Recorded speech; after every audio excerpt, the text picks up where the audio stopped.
Hello? I think my stream broke, sir. What?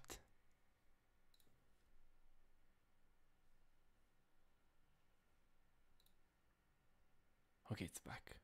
Holy shit. You break something now. I just broke as it started. Alright, alright. Hello and welcome back to the Common Chick Dota channel, boys. We got some Ballistix Masters action. Myself and Rockley here in the co-casting, or casting box, not co-casting. We're going to both be co-casters today. Mr. Damien? Yes. Hello, everyone. Leetpro versus Alpha Star, man. That Alright, intro so is very different to what I'm used to from yeah, you. I usually nail the intro, but literally as I started the intro, I saw my stream broke. I don't know if it's even working right now. It's like super like stressing stuff, guys. Okay, it's back. It's working. It's working. We're good to go. Let's talk about some Dota, man. And we see the Alpha Star game into Dark Willow. They don't want to give that to ACG. And then they just pick up Pango on the other side. Probably another ACG spamming hero. I would have put it past him. I wouldn't. Definitely not. Standard bans coming all around. We do see, what, Pit Lord? First 3. That's a little bit unusual, I guess. I don't know. I actually like. I know we spoke about Complexity Kyle in our last cast as well, but he was saying he thinks like this hero should be first banned or first picked every game, right?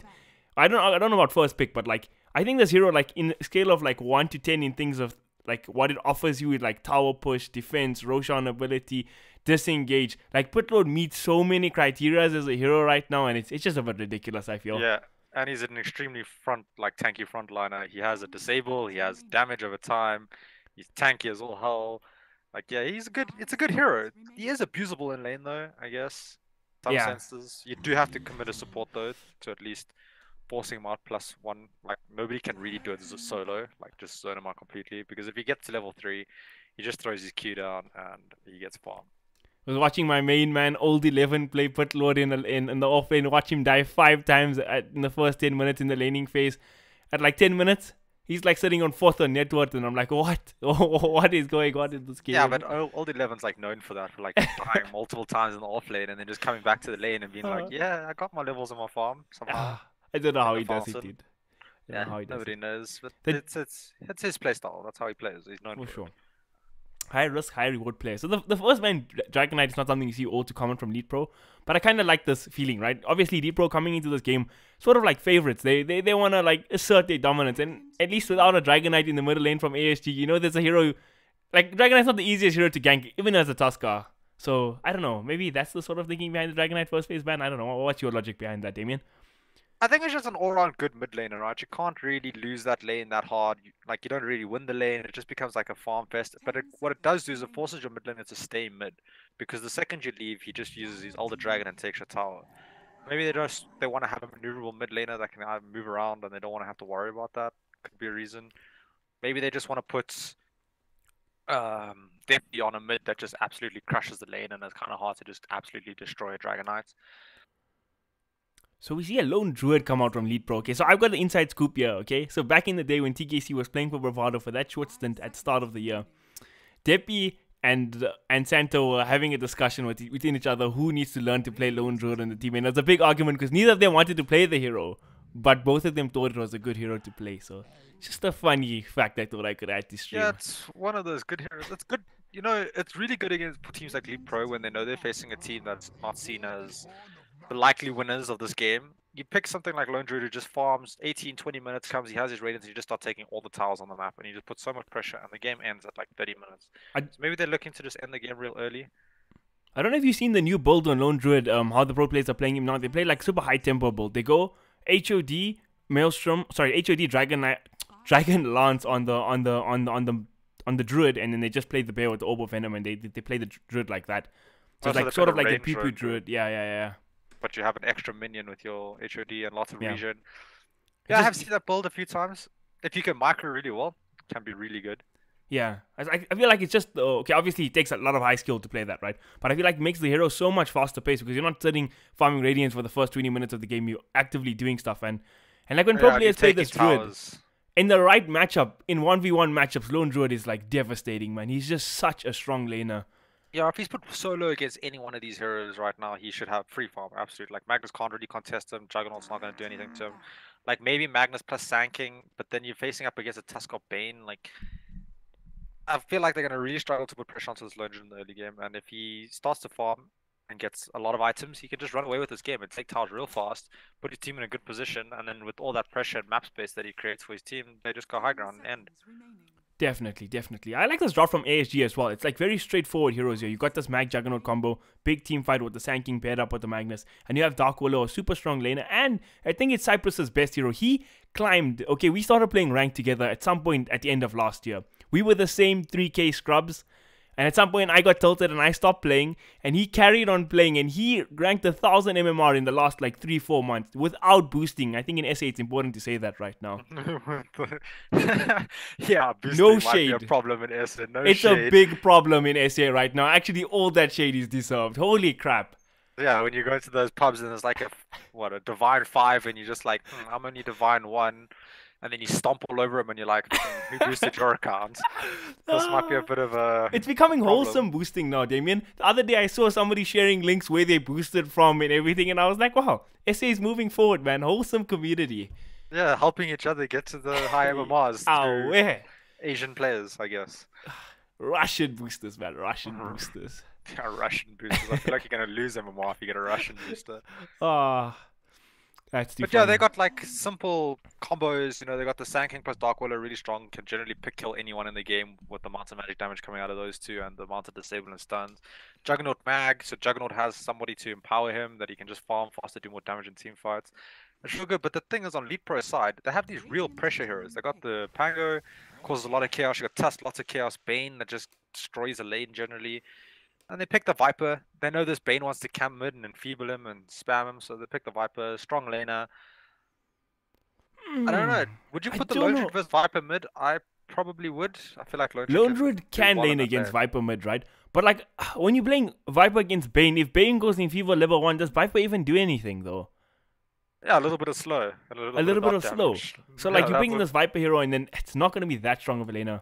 And my biggest concern though for ASG is that this Magnus hero, we've seen ISSI's been playing it recently, right? He is a god, but like it's a hero that struggles now. If you're getting like destroyed in the lane, like how do you catch up on Magnus? It's like super tough in that Yeah, regard. you can't really jungle anymore because jungle's been nerfed. Yeah, and generally, and there's the Broodmother. Dirty, dirty, dirty pick.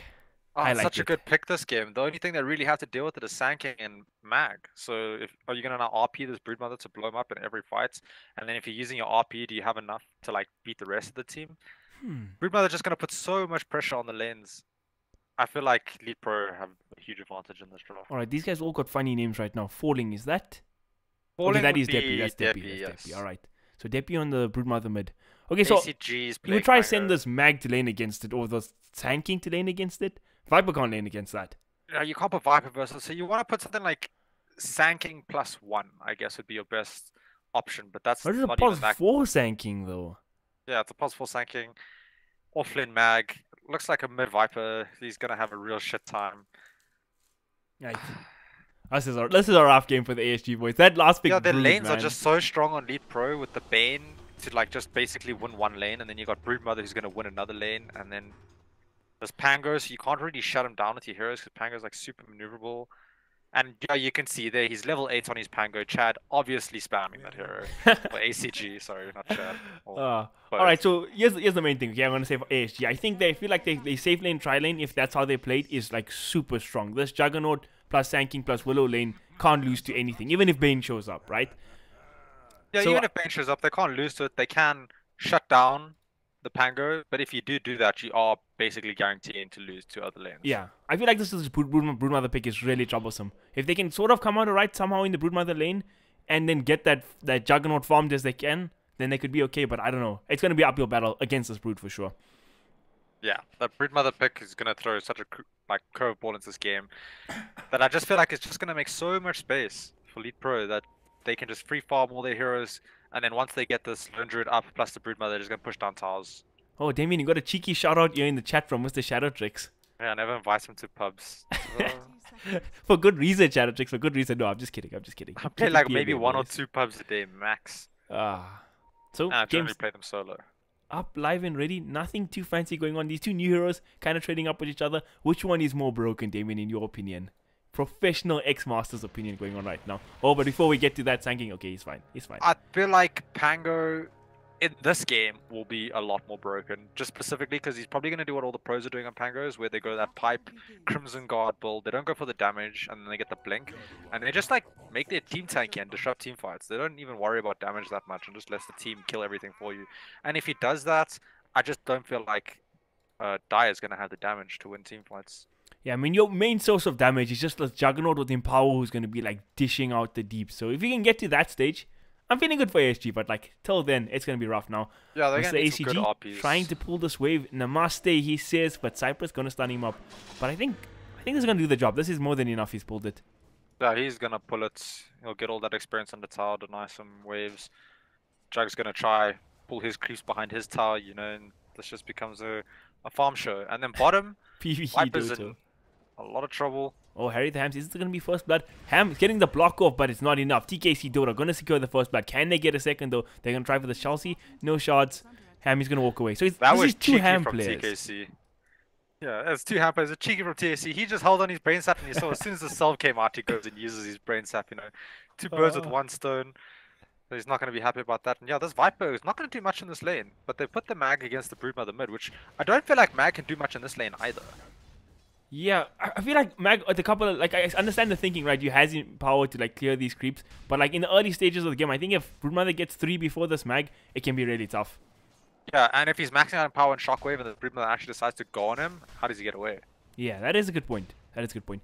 And then like, here's again the concern bottom lane, right? You have this Viper who's generally picked as a strong laner, but the one of the counters is Lone Druid because it's just a stronger laner. Now you're sending Viper to a lane where Lone Druid has 2 supports, one of the supports being a Bane. It starts to look like a bit of a disaster, you know what I mean? Yeah, like the Viper's super unmaneuverable. It's like slow and all that. You have a Tusk that can get on top of it. If this Bear gets to level 5 and has roots available, you're in trouble. Bane is just notoriously a really strong laner. So this lane is not going to go easy. And it's like we're saying, right? They're pretty much going to be losing 2 lanes right now. And it's... Well, on Constellation, the mid lane is actually going okay for Shadowtrix here. He's trading farm evenly with Depi right now. Getting his second level of power. Broodmother scales from level 3 to like level 7. That is like the really scary time that would put you behind. So you have to see how he handles that. Fair enough. And he's maxing out in power, not Shockwave, which is interesting. Top lane, Jerick struggling a bit to farm here under tower. He's been forced to farm under tower with the CS without a Quelling Blade till 2.5 minutes. So missed a couple of CS, kind of understandable. Yeah, it's not ideal. You'd like to be pushing out your lane or get your Quelling Blade right in the beginning when your team picks up the Barney runes. He's going to miss a few CS with that. So I'd like to see him go pick up that Quelling Blade now. Just pull the creeps with him while he does it. Oh, you see, look at that. It's just tough for Juggernaut, like at this point, to try farm on the tower without a Quelling Blade. You don't have that damage. He needs to bring it to him. Okay, he's got his Quelling Blade wand. He's good to go. Yeah, he should be able to farm pretty easily in this lane now. And this Mag is actually doing surprisingly well mid. Just sitting here, maxing out his power, just hitting the creeps. It's kind of like the same thinking when you send Tyrant mid against this Broodmother, right? Look at that. Oh my god, that felt so good, man. Sitting at 30 CS. Yeah, he got a lot of CS from there. He's got himself a bottle, so if he manages to get the runes and stuff like that, he can sustain this like real well. Chelsea making rotation onto Cypress. Stop Cypress. He gets off the curse crown, but is it enough to keep him alive? He's good. The stun's going to go off, but Cypress, can he juke in the trees? No, he's going to get brought down. Yeah, and this Tusk just doing Tusk things, making all the early moves he needs to do, catching all people with these eye shards, and then just easy kills from there. And that's the power of having supports like Tusk instead of Dark Willow, is he can like gang really early, really easily, because he just has all these spells that put you out of position or catch you up to their position. I mean, Sand King's supposed to be like Tusk counterpart this game, but it's not much SK can actually do this game. Yeah, he needs his level 3 at least, and maybe even boots before he can start making moves. And like, where does he really gang? You're gonna gang the Broodmother mid, most likely won't get that kill unless this Mag has full mana and RP available. Yeah, because till that point, Mag has no kill potential. With like full on farm build, not really offering much in that regard. Yeah, he's gonna go full mana boots and to blink, so he's gonna go utility, but in the beginning he just got the farm build to deal with the Broodmother. Stun is there on TKC, but it doesn't really matter. Nothing crazy going down. Yeah, he's going for the Helm Dominator, as you were talking about in the beginning, so he's going for that build. See, it might be a 3k pleb, but I know I watch enough Pro Dota to know the builds, you know? One Constellation I can take. Yeah, I won't lie, I haven't watched a Lone Druid game in quite a while. It's comfort for some teams, like Liquid like it for Matu. I don't know if OG still played for Notel, but like for a couple of teams it's just like a comfort pick. Yo, have you seen OG play in a while? That's true. OG, Dota, 2K18, LOL, and now TKC. He gets a sleep. TKC gets initiated on here, just sleeps the Viper, Brain Saps the Sankey, and just walks away. Is, I think, like the hardest support in the world to kill at this stage of the game. Okay, as I say that, TKC, he's getting gone on. Can he make it out of the Chelsea? He's there with the snowball save. Is it enough though? TKC, he's gonna get thrown back into the Viper. No, he gets off a Brain Sap. He's back up to half HP. He's good. But Harry the Hams, he's the shots off the mark, and he's gonna be fine. Yeah, super unlucky by Chelsea there. If he got those shots, it would have been an easy 2 kills. But turning it around, saving TKC with a snowball, straight into the Brain Sap after the snowball. TKC's fine, end up getting a kill. So everything's going well for Leetpro here. And you just expect us to come out of their lanes with these strong laners. They just do well in their lanes, and then they're going to group up when they get certain items like the Helm's Dominator +1 on the Lone Druid. Once she gets one more item on the Brood. Well, they'll probably never group up with the Brood in the beginning. He's just going to take Tau solo. I'm curious to see what Brood build we see Deppy go for this game. Like, a lot of players have they comfort on Brood. See, sometimes people go for the Orchid Rush. Before, it used to be that MOM build. Ice went Battle Fury the other day. It's just crazy. We went for Medallion this game, so he might be going for that solo crest like Deso build, which you don't see. I mean, but most likely this game, I feel like Orchid would probably be the play. It allows him to solo kill the Jug, the Mag, the Dark Willow, the Sand King even. Bottom lane looks like stuff is going down. TKC's got the inverse rune. They're baiting here with Chelsea. Do they have enough to bring down the Sand King? I think Chelsea's just going to scurry away, but the Bloody Blocks is there from Ham. Can they do anything here though? Viper is level 4. Shadowtrix, he's coming in. He's got the RP. He hasn't skilled it yet. He's got Shockwave. Going to get 2 in the skewer as well. TKC, he's stacking up. Chelsea charging up the snowball. Is he going to make this out of this? He's going to try. Oh, he's going to go down. But there's Deppy. He comes in, snatches the double, and he's just going to walk up the hill. He's fine. Yeah, he's fine. That actually went so much better for Alpha Star than I thought it was going to go. I thought it was just going to be an easy 2-0 cleanup, but making a rotation from the Mag and the Dark Willow come in, they end up getting 2 kill train 2 for 2. Yeah, 2 for 2 trade in their favor. Yeah, that's fine. It's unfortunate the Brood picked up 2 kills, but it's fine. Yeah, the thing is, Brood is one of the snowballing heroes, but if you do manage to kill it later on and like kind of slow it down, you just have to kill it like once or twice. It's game is Flero gonna get a root here.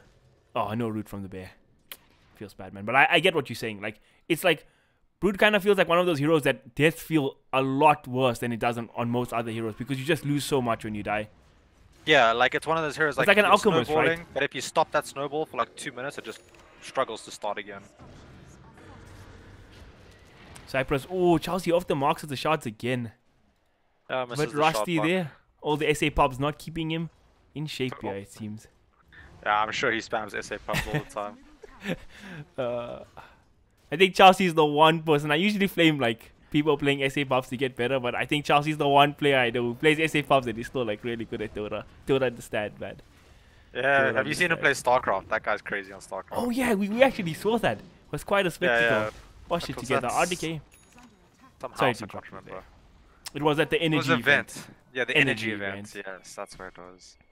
Yeah, his StarCraft is crazy, and he was playing against Chosen One. Both of them. So now Lone Druid with this Helm of the Dominator, they managed to clean up this bottom lane. First tier 1 tower of the game, and it's a 3k goal lead now at the 8-minute mark for the side of Leetpro. That is actually insane for this portion of the game, considering it's only 5 kills to 2. Yeah, it's a big lead. It's because they got 2 towers over their opponents, so that's like 2,000 gold instantly. Oh, mid plus dropped having it. But better lanes. Did they managed to... Did they find the ward? They managed to find the ward, yeah. Shadowtrix. Oh, he's going to get caught, yeah. Chelsea cleaning up that kill. And they find the Viper. Oh, sorry, not the Viper, the Sand King as well. Level 3 Sand King. Ham, he still has the stun available, but is he going to be enough?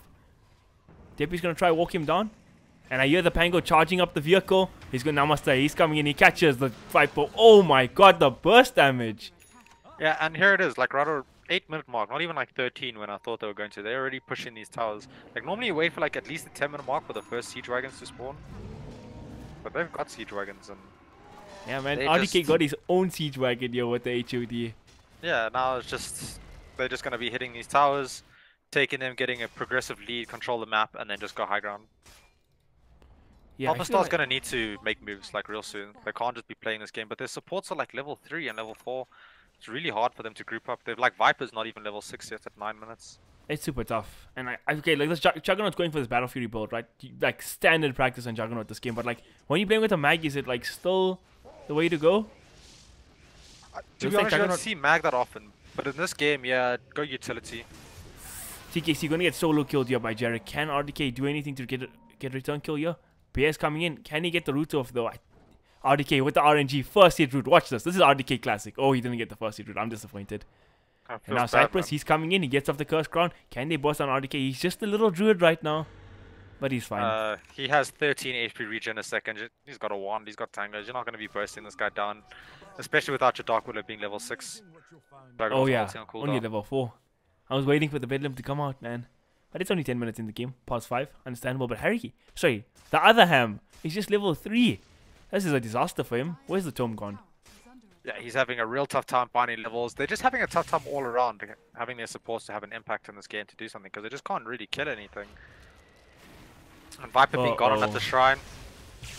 He's just getting bursted down. Oh, is he going to make it out? Nope, no, he's not. Now, Chelsea, there's a 2-man stun coming out on both the Broodmother and the Tusker here, but Debbie, he's just so fast. He just walks it off. He doesn't care now. TKC comes in with the Fiend Script. He's going to get cancelled, though. Hey, he's going to run it away. Well, this is unfortunate. You lose your Viper and you rotate 3 of the heroes in and don't manage to get anyone. And you're they're going to get the Dark Willow here as well. Debbie, one more hit. Is he going to do the job? TKC? He looked like Debbie left that kill for TKC there. I think TKC left that kill for TKC. Alright. The brain sap, you know. He's like, I want some gold. Oh man. And this Viper just having a real tough time to find any way to do anything. Like, you don't normally see Viper struggle so early in the game, but he's just being run down by Broodmothers. He had a real hard off lane. Can't really solo versus a lone druid. Okay, so wait, yeah, this game is going rough, but I have like a theory here, right? If you're playing this Juggernaut, so he didn't get free farm in lane, but he got like a decent lane, and he got level 7 really fast. I feel like at that point you make a move, like you guys, like Alpha start playing around the map together at some point with this mag to empower this Juggernaut to farm much faster, and then you can fight with Juggernaut like pretty early as a carry, as opposed to like a lone druid or something. I also don't agree with his build. Like, he's going for the Battle Fury, which suggests a farming build, but you have the Empower already, right? So why not go something that allows you to fight now, and you already have the ability to farm? Yeah, and so if you go like team Yasha or Drums, and then just play on the same side of the map as the Magnus, then you're going to be farming anyway, because you have Empower to farm those areas, and if they take a fight, you have a good advantage. And you'll be farming faster than just the Battle Fury, because you'll have Empower for bonus damage, and your Yasha and Drums for attack speed and movement speed. So, don't agree 100% with it.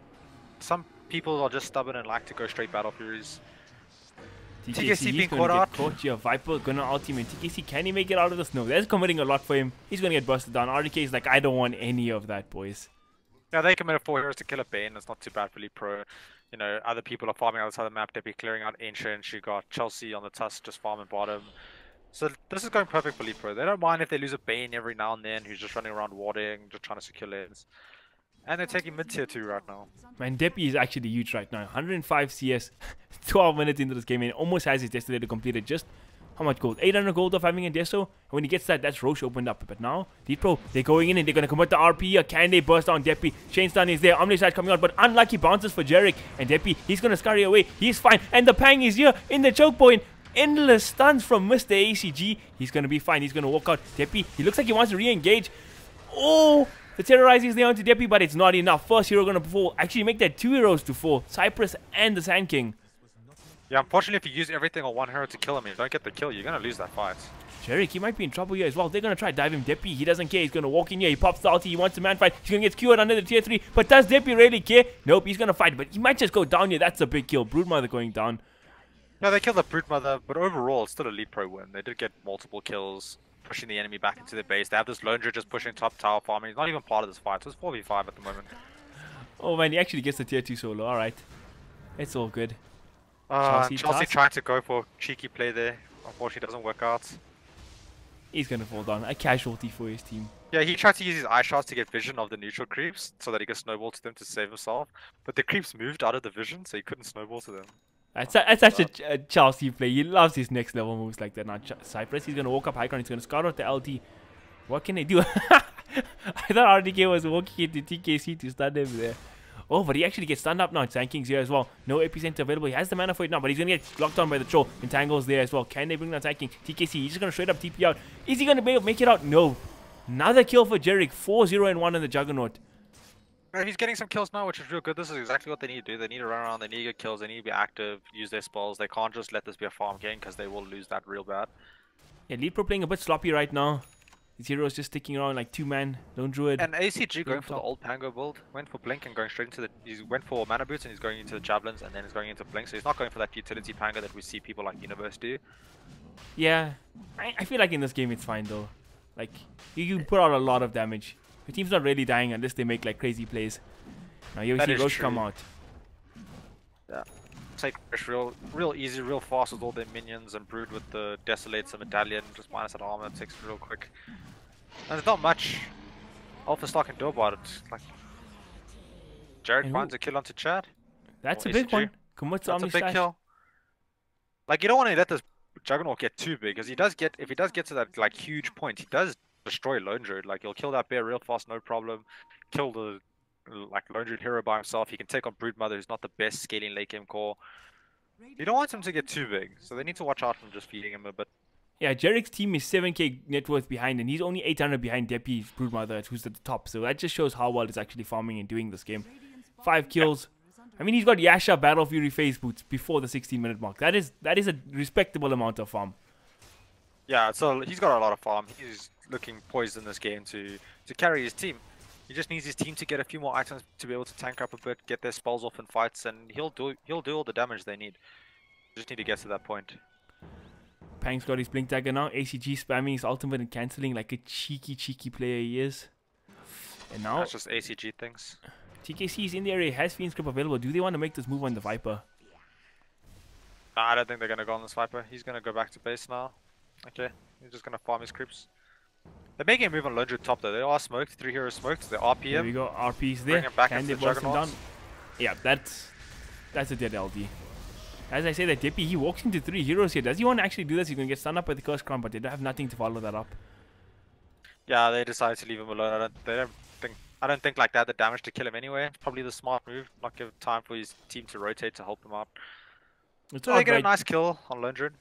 2 cores are playing up top, and then all the supports are nowhere to be found there on the side of Leetpro right now. As I said, talking about the supports, they make the Fiend Scrub onto the Viper, trying to burst him down, and they do. Yeah, they catch the Viper. He should have known that he would be in a bit of trouble because they just made a play on top. There was no response from like any heroes besides the Broodmother. He should have known that the 3 were somewhere else on the map trying to make a play and shouldn't have shown himself there. A little bit of a mistake, cost him his life. That's Dota, man. Mistakes everywhere. You love, you learn, man. You love, you learn. Sometimes you don't learn in Dota and just get worse. Is that why you retired, Mr. Davian? Yeah, that's definitely the reason. Hectic, dude, hectic. That just turned real sad real fast. I apologize. We happy casters. We happy casters. Keeping it PMA, boys. That was just... Well, not being serious. That's not why I retired. But anyway. Magnus getting gone on here in the mid lane. Shadow Tricks, can they burst him down? No roots are found that day, but Omni Stash gets thrown out by the Juggernaut, bursting down Pang. So both the offlaners gonna fall here. Jarek is just farming up the spiders here. Jarek, can he do this? They actually get the stun onto Broodmother. But there's this roar from the Lone Druid catching 2 heroes there. Oh, Ham gets caught out by the shots. He's gonna go down. Beaten down 2-for-1 trade. It was a mid and a 4 position for an offlaner. Definitely in favor of Leetpro. Now Leetpro just gonna push the high ground with all their minions. Don't have to worry about the RP for another 20 seconds. Here comes the damage on the towers. We got the Deso, we got the Lone Druid. The Glyph is there at an opportune time with the battle cry from the Lone Druid. Negating that. Doesn't look like Leetpro wanna stop this. They still do. They still have Aegis on the Broodmother. They do indeed. Yeah, just doing a little bit of chip damage. Probably gonna heal up now from that insane HRD regen. And then... Yeah, they look like they're just gonna control the map. They're not gonna farm. They're gonna wait for that Radiance on Lone Druid. He's really close. He just needs the recipe and 1,000 gold. He's got the Relic. Tusko has his blink, he's looking all happy. TKC has nothing, but that's 5 position. Feels bad, man. Yeah, I mean, Cyber's sitting at half his net worth as the other 5 positions, so it's been a struggle for both of these lads. We have a 2-man smoke coming up from the Mag and the Sanking, seeing if they can make a kill happen. I don't know if they have the damage just the 2 of them to kill this Broodmother. I want to make a shout out to my boy Jarek. He's been doing a really good job of like making sure he gets the Omni Slash on this freaking Pangolier when he thinks he's clever with his magic immune ultimate. Yeah, in the last fight he just straight up ulted him as he rolled by, not near any creeps, and then just died. The Pango does have to worry about there are some things that can touch you in that ball. Like ulti being one of them. Not much else after this game though. Yeah, it looks like ACG's recognized his issue and he's going for Yule Scepter right now to sort of counteract that. Do you know if it still works? Before when you used to use while you were in the ball thing, it used to stun when you go up and down. I thought that was a bit ridiculous. Does it still work like that? I don't think so. I hope not, because that stuff was a little bit broken. But I'm pretty sure they fixed it. Have you seen the new thing with Lifestealer and Pango and like Storm and stuff? Oh my god. No. So what you do is Lifestealer is you get Ags, Pango ulties. As soon as he ulties, you eat the Pango, then you jump inside like a Storm or something, and as the Storm zips past through people, the Pango ulti bounces them. You can What? zip through people and yeah, it's retarded. And every time somebody goes near the Storm to hit him, they get bounced by the Pango ulti. That's I was pretty watching crazy. Blitz and them do it. It's really, really funny. And then you have a Ricky on top that ulties with an Ags, you know, and it's like this one-man wrecking ball that just goes and destroys things.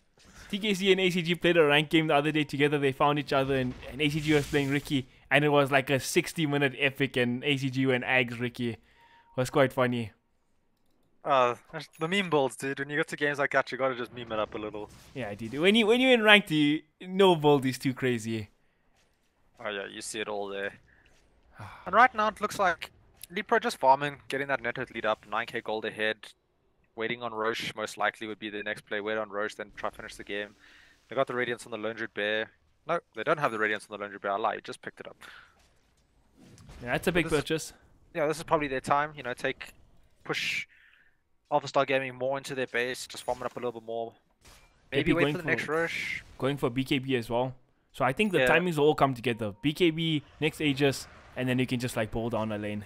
Yeah, and just push down a lane and just go high ground. Do we have any big items coming out on Alpha Star Gaming? It does not look like it. But Dragonaut has finished off his Mantis, 1,700 gold into his next time. So he's getting real good farm. Just the rest of his team's really suffering. Yeah. Shadowtrix tried to make a cheeky skewer play then, unsuccessful. But the bear might just go down here. It gets slapped down. Jericho gonna pick up that last hit. Last hit, sorry. Oh, he's sending Yeah, they still 2.1k have gold now. Yeah. more than enough damage to deal with that bear just sieging solo. They can just throw the Viper ulti on it and just beat it down. And be careful. Shadowtrix go for the cheeky plays, but when you play Mag, you kind of need to go for the cheeky plays. Those blink skewers, Yeah. pull someone out of position, hopefully get an easy pick off, not have to use RP for that play. And he's got the force off now as well. So if he messes up, he'll be okay, right? Yeah, he should be okay. There's no real way to catch him. Maybe TKC, like if he blinks in and then gets instantly gripped or something, might be in a bit of an issue. Yeah. All on you, TKC. You better show up, kid. You better show up. JK. JK, you can just walk downstairs and hit him if he doesn't show up, huh? Oh man, creep wave's getting cleaned out. Yeah, they're just slowly pushing bottom, brute pushing top. Yes, we're gonna get brought down. But Oh, if they get this bear, there's no more bear. Oh, the for quite some poor time. bear. As a fellow Lone Druid player, I hate to see the bear die, man. Now Deppy gets a solo kill onto the Sand King. Does he want to go for more here? No, he's just gonna walk it out.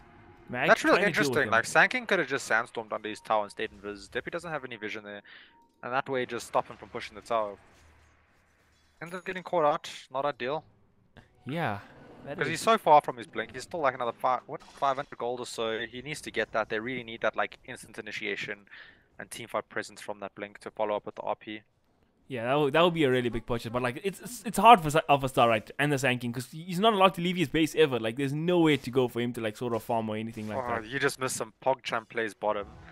Jarek blinked onto the hill to catch the Tuskers on the hill, and as he blinked on, Tusk blinked off, and then Jarek used his Manta to push himself off the hill. Oh man, that sounds like an epic. Even Yeah, though it was nothing just a happened, it's still pretty cool. Even though nothing happened, it was still pretty funny. There's nothing really happening. Everybody's just farming everywhere now. Alpha Star Game trying to find what they can on the map. Leetpro just farming everything: the jungle, the enemy jungle, the lanes. It looks like he's going that Dragon Lance now on the Lone Druid.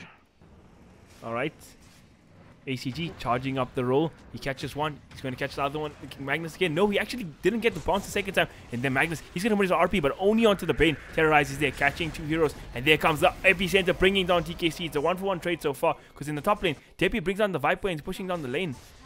Oh, Omnishash is going to come on, but only going to be on the bear. Not bringing down the bear even there. Jerick is trying to spin down this bear. Can he bring down Alfredo? Alfredo's going to go down. And that's another bear dead for 80 seconds, which is a large part of their net worth. So Well, this is an issue. Deppy is like But just solo top. pushing racks here. yeah. And This I is don't the think problem Viper they can have. Viper can deal with him because he just solo died to him already. Magnus, he's going to TP back. No RP though. I think Deppy can just kill him. He's going to activate the ulti. He's going to go for this. He's got a BKB as well. No, he just wants to finish off the racks. He's an objective gamer right now. Shadowtrix. Uh-oh. Damage is there. Debbie, he's focused on important things here. Brings on Yeah, the he's rack. just taking the objective, and this is the problem. Like that Alpha still have. They need to fight at 5. But Leetpro are just fighting at 4 and having one other hero with either the Lunger or the Broodmother just flip push the lanes. And no matter which way the fight goes, at least Leetpro gets something out of it. Definitely. And in all that, Leetpro managed to defend their tower. RDK denies the tier 1.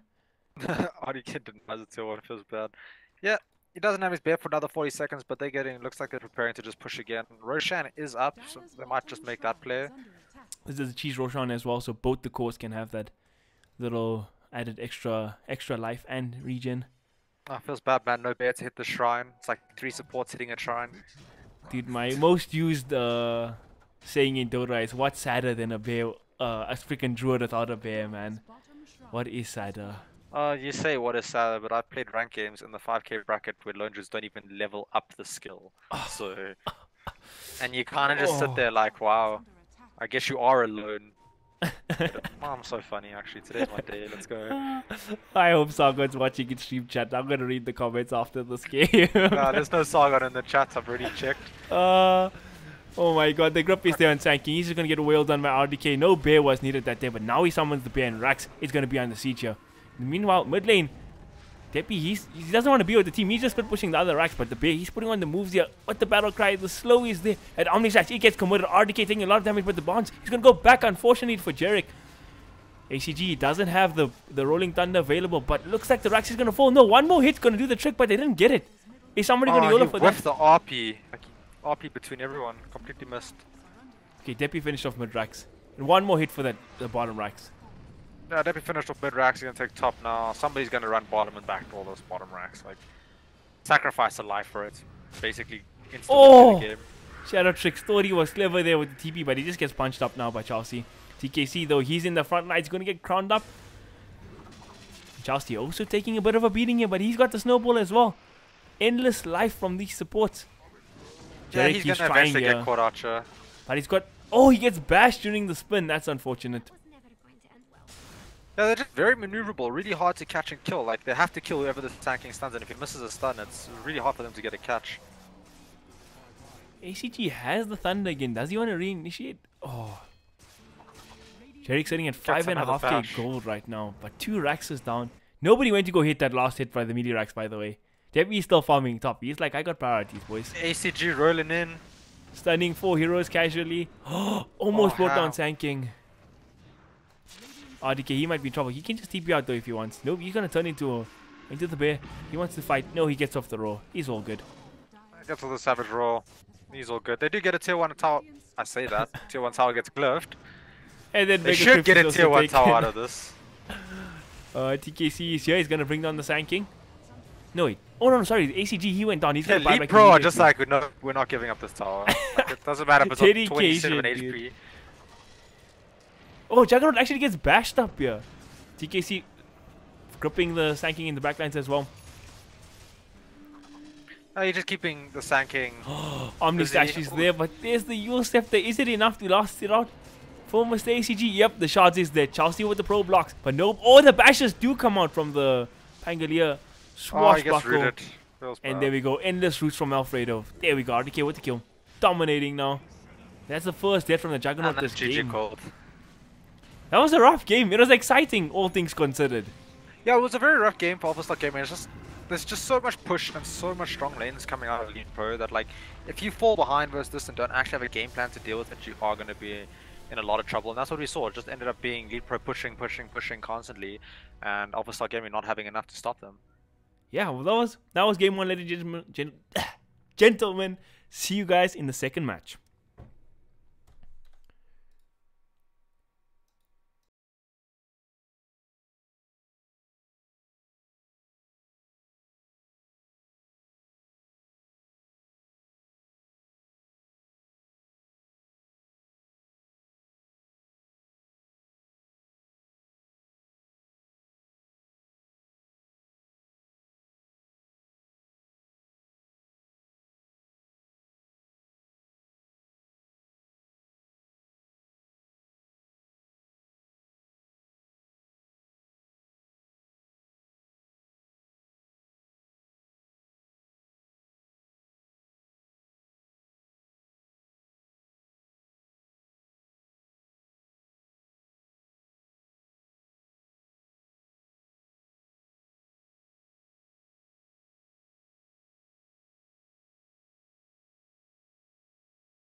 And the second game is up, live and ready. Wow, these teams really can call themselves professional teams. On the ball, on time, very professional. I'm impressed. Damien, that first game, it was a 28-minute GG, but it was an exciting game for 28 minutes. Shout out to Jarek, that game. My MVP for Alpha Star for sure. 9-1 and, 11 on the Juggernaut? Super impressive plays from him. Yeah, he had a real good game. It just wasn't enough to carry his team. Unfortunately, the rest of the lanes just suffered a little too much in the early game. But he had a good game. Hopefully he can repeat it this game. Yeah, but that game, it was interesting. Like, it was quite fast though. Leetpro did go for kind of a very mid to early game aggression type lineup. Ends up working out for them. Broodmother just going crazy. They didn't have much to deal with her. Pango, I don't know how I feel about that hero yet. Like, it looks strong. Everybody says it's strong, but it has mixed results. So, mixed feelings comes to that Both one. the new heroes got respect this game. ASG taking out the Pang and Leetpro taking out the Dark Willow. Yeah, then nobody wants to deal with that shenanigans. And there's the Underlord, first pick. Feels bad, man. And I think I wasn't in game when I was casting. Feels bad, man. I don't know if that beginning part came through. It's alright, it's right. You can put it on now. Everybody still takes a while to load into game. Just Volvo things. And maybe ASG pick up the Razor. That's sort of a lane counter for Underlord. I like the first phase Razor. I think last game it was left out of the pool as well. We didn't mention that Razor's a pretty decent counter to Lone Druid as well. Yeah, he's really good versus Lone Druid. He's also good versus Underlord. You just steal his damage, you just deny everything, last hit everything. All you have to do is just stay out of his fire wave. Go for Bane. Okay, they went for Tusker. And then Razor Tusker, very common combo. You link, you roll into the guy, keeps dealing damage the whole time, use your shards to block him and just keep hitting him over and over again. And very strong combo, lots of kill potential in the early lane, especially level 2, 3 comes out on those heroes. It becomes quite scary. Yeah. I feel like Tusker is probably I would say at the moment probably the best past 4 roaming, like a traditional past 4 roaming support, right? He's definitely seen as one of the strongest, yeah. He just offers so much in the early game. He doesn't need his level 6. His snowball plus his shards can make great plays, can save people, can put people out of position. It's just a great hero all around. So Tiny was actually left in the pool through this first phase. I wonder if one of these two teams are going to capitalize on that. Oh, Tiny, such a strong hero. Really good in this game. Also good with Tusk, good against Tusk. Well, not so much against Tusk, but Tiny generally good versus anything, to be honest, currently. Does so much damage, blows everyone up. Yeah, Tiny is a real funny hero. Most of the games that I've watched during the Star Ladder that's been going on now has surprisingly been Fly to the Moon with Iceberg and Silent, these super flashy core players that either win you the game with the craziest plays or Iceberg loses you the game by doing the dumbest things like pop star to the max. And they've been playing the Tiny a lot. Everybody's been playing the Tiny a lot, but I just remember that game right now randomly. I don't know why. That looks like Leetpro go for the Bane again. Super strong laner. It just does everything. It has disable, stuns, it just runs around wards. It doesn't really need much net worth. All it is about is positioning. So it's a perfect 5-position hero, and that's what teams play. It's just, you can run it mid with your mid, you'd win that lane. Enfeeble is stupid broken in the beginning, or Brain Sap as well, one of the best trading abilities in the game. And all around, just a strong laner. So they're looking to secure their lanes on Leetpro. Yeah, Bane. So, when you pick the Bane, one of your lanes at least is going to win wherever the Bane goes. Yeah, generally, because that hero it's just so strong early game. It has lots of life, it's fast, has disable, does lots of damage. And, you never know. It could be one of those carry Bane builds where they go Mask of Madness and take the talents that allow Enfeeble to steal damage. And I haven't seen that in my pubs. Well, at one point when Bane originally introduced that talent, it was a level 10 talent for 100 damage or something, and it was ridiculous. They patched that real fast, and I was happy about that. Yeah, it's still viable now. I don't think in competitive it's viable, but in pubs it's viable. So yeah. I doubt that'll be coming out of Leetpro. I'm pretty sure it's a TKC Bane. He played the last game. He's just gonna do what he does, runs around wards, makes little plays now and then. Because the Tyrant is banned, Leetpro might actually go for the Broodmother again, I think. They could. Broodmother really strong versus Tusker. Just run over the shards, not a problem. Run away from the snowball. Can just run away from Razor. Razor doesn't have much wave clear besides his static thing. Can't even remember. Plasma field. You're lucky Sargon is not on stream today. You are so lucky. Got a fifth band disrupt to come out from Leetpro as well. Yeah, disruptor coming out. Strong laner. Works with Tusker. It's nice setup. So yeah, lots of just standard bans generally coming out. Dark Willow, is that a standard ban these days? I don't know. Willow, or teams that played, like, it can get taken out first phase for sure. I've seen it in Pro Dota. And Witch Doctor, solid laner, really strong, gives him lots of damage as well in the early if he goes for the Maledict build to like take down this Underlord. But that's also a bonus. Bane also, can it like do a puts lot. off this. If Leetpro want to go for like another super push strat with like Chain or something, Witch Doctor is a really good support against that. Yeah, Witch Doctor's cast stuns his creeps for like 5 to 10 seconds. I don't even know the timing, but stuns creeps for a very long time. It is 5 seconds. You got it correct, sir. And there's the Pugna, pushes down towers real fast. Pitlord also pushes down towers pretty fast. So it looks like Leetpro's going for a very aggressive early game type lineup again. Hope other starters don't pick something too greedy and they just try to pick something that can fight at the same timings or even earlier. 10 seconds remaining. What is like this Pugna hero, right? We don't see it often, but when I do see it, it's always so strong. Like, I'm a big fan of Pugna actually. As crazy as it sounds. It's a real strong hero. There's not many things that counter it. You need like a lot of magic damage to destroy the thing, and good disable because if it gets its life train off and it's managed to keep set up like the whole fight, then you're just gonna do insane amounts of damage. So you need ways to deal with it. They don't really have much at the moment. Tusk can get on top of him, but they don't have the damage to follow up. He's really good versus Witch Doctor because he just decrypts himself and Witch Doctor can't do a thing to him. I wonder how good like a Zeus mid would be at this game. It matches up okay against Pugna. It doesn't really get affected by Bane. It's good deep push if like Leetpro just start bowling down the lanes for towers. Well, the problem is if you pick a Zeus here, it's very immobile, very slow, can easily be ganked over and over again. So you need a solution to keep him alive. And if Pugna does get his decrypt on him and there's another support there, Zeus is gonna just die. Yeah, he'll just get blown out completely, decrypt into like Brain Sap plus Nether Blast, and you're just dead. See a Doom come out. Pick. It's a pretty good pick versus Pugna. If you Doom in the beginning fight, you don't have to worry. Like Pugna right clicks is nothing to really be scared about. He can't do anything if he's doomed, and he's really squishy, so you kind of can't stay in the fight when doomed. He has to run away to try to survive. So I like the pick. Blade also puts in work against like all these heroes. In fact, yeah, Infernal Blade does a lot of damage. I just don't know how it's going to lane this game. Like if he's laning against a Bane +1, he's gonna have like a real tough time. I don't know. My views on Doom at the moment is kind of warped because like the team I most think about when it gets picked is Virtus Pro, and when Pasha plays it, it just looks so strong. I don't know, but that's just Pasha, right? Yeah, but Doom, Virtus Pro have always been known for playing Doom in 3 or 4 position. This game is definitely a 3 position. Like there's no way you're setting your Tusk as a 4, having a mid Tusk or some silly thing like that. So offlane, it's one of those heroes though, if you get completely shut down on the lane, you do have that option to just go Devour Creeps in the jungle and get something at least, rather than do nothing. Whereas Mag wasn't the offlane. Who was the offlane in the last game? I mean, he was supposed to be the offlane, but he went mid because it was the Brood matchup. Yeah, he went mid because it was a Brood matchup. One of those heroes, like, you can't really farm if you get shut down as a Mag. Like, you struggle. Yeah. Doom does have other options. And there's the PL pick. Overstar Gaming have absolutely nothing to deal with it. They have a little bit of AoE coming out from like the Doom Scorched Earth and the Razor Plasma Field, but that's like about it. The PL, very good pick, nothing really to deal with them. They're gonna have to pick some sort of carry on Overstar Gaming that can deal with the PL Pugna combo. Can't really think of much. Yeah, like the 4 carries that like immediately come to my mind at the moment that are just like you never want to face. Terrorblade number 1, obviously. Freaking PL number 2.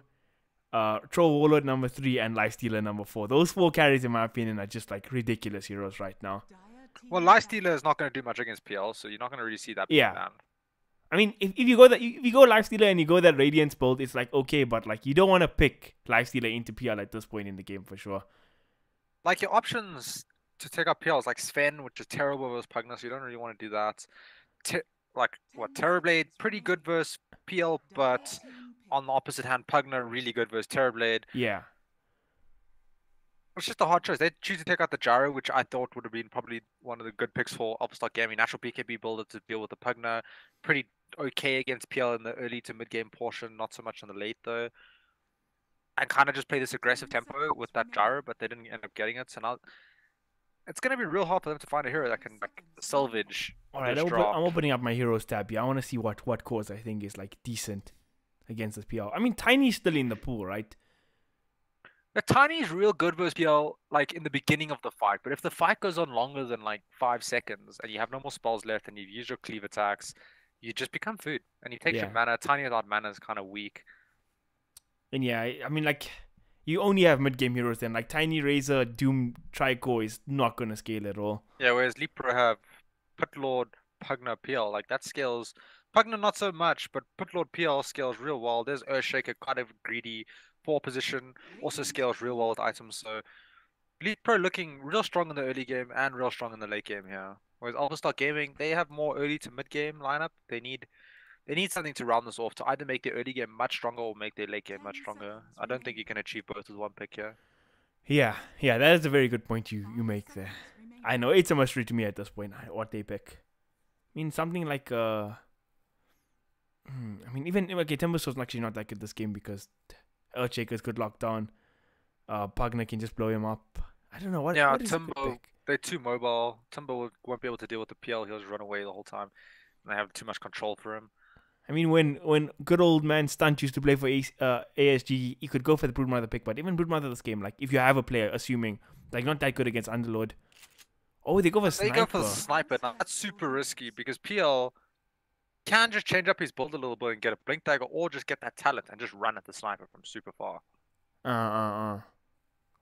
But, I mean, it's a strong laner. And if you're a Sniper with a PL on top, yeah, it's a strong laner, but if you're a Sniper with a PL on top of you, you're dead. Like, you're not going to do anything. You're not going to be able to fight him off. It's going to be up to your supports to save you. Yeah, in terms of defensive supports, Witch Doctor, Tusk. They have very good high ground defense though with the Sniper, so that helps. I kind of like the Sniper pick, right? It's a strong laner, and it scales well as well. So it's like it does two things, and they don't have like the best supports to gank him. Earthshaker probably could gank him, hey, like, depending on how Sniper plays in the Yeah, game. if the Sniper's a little bit too forward and he does get decrypt or something, one fissure plus bubble and like life drain, and that Sniper will die. If he's out of position at any point, he is going to die. So he needs to play a little bit safe. He needs to just watch out wherever Chelsea is on this Earthshaker. That will be his main goal. Because if Earthshaker's not near, he shouldn't be dying solid to Pugna. Should be doing okay in that lane. But if that Earthshaker makes a roam and ends up finding an angle, he's in a lot of trouble. On the flip side, if the Tusker rotates with the Sniper mid, I think they can kill the Pugna as well. Yeah, Tusker and Sniper definitely can kill that Pugna. If that Tusker gets on top and blocks him with the shards, and the shrapnel's down on top of him, Pugna's going to be in a little bit of trouble. I think it's just going to come down to who's more aggressive early game for that mid lane. Like, which supports help out better. Definitely. Now, RDK, he's going to be playing this Phantom Lancer. Such an RDK hero. 1v9. Super hard farmer. TKC on the Bane. Mr. Deppy on the Pugna. Good old ACG on the Putlord. Chelsea playing Earthshaker, a hero he's a very big fan of. And on the side, looks like Alpha Star Gaming's doing an aggressive try lane. Razor's running top with the Tusk. And I'm presuming the Witch Doctor's going to go top. They're going to be putting the Doom solo against the Putlord. I feel like that's kind of a wash, right? They should be getting about equal farm. Yeah, I mean, Doom's usually like, Putlord's like super strong in 1v1 matchups. I don't know. I think probably beats Doom as well. Like, Infernal Blade does a lot in 1v1 matchups as well if you go that max Infernal Blade build. But I don't know. I don't know if Putlord even cares. I'm pretty sure he'll care about Infernal Blade. It does a lot of damage, and you can spam it every 4 seconds once you get to level 7 if you max it out. You can also eat a creep to give him something extra. I think it should be pretty even matchup in my opinion. I feel like Firestorm too. He's gonna farm with Firestorm. Doom's just gonna wait for Firestorm to end and just farm the creeps after the Firestorm, and then he's just gonna sustain himself with Scorched Earth. And if he's lucky enough to get a Satyr creep at level 1 or at any point in this laning stage, then his laning prowess increases a lot. Top lane, in fact, they're going to battle for this ruin. Stuns there from the Witch Doctor, but they managed to secure the ruin, but it might cost TKC his life. This is going to be first blood. It is in the hands of Jerick. Great start for the side of ASG. They use that classic Tusker Razor combo. He just links someone, blocks them off, steals more damage, the guy to death. So this lane's going to be quite rough. Looks like RDK is already making his way down bottom. Yeah, they actually going to walk this out. He wants nothing to do with this lane. He's leaving this lane. They're sending the Putlords up. So this is going to give Satyr a nice little boost in lane, because he is going to probably have to be forced to rotate top. Which they're probably going to use their TPs, and then what's going to happen is Leetpro just going to then TP back, because they're doing the long walk right now. Yeah, that's so always Gaming needs to decide what they're going to do.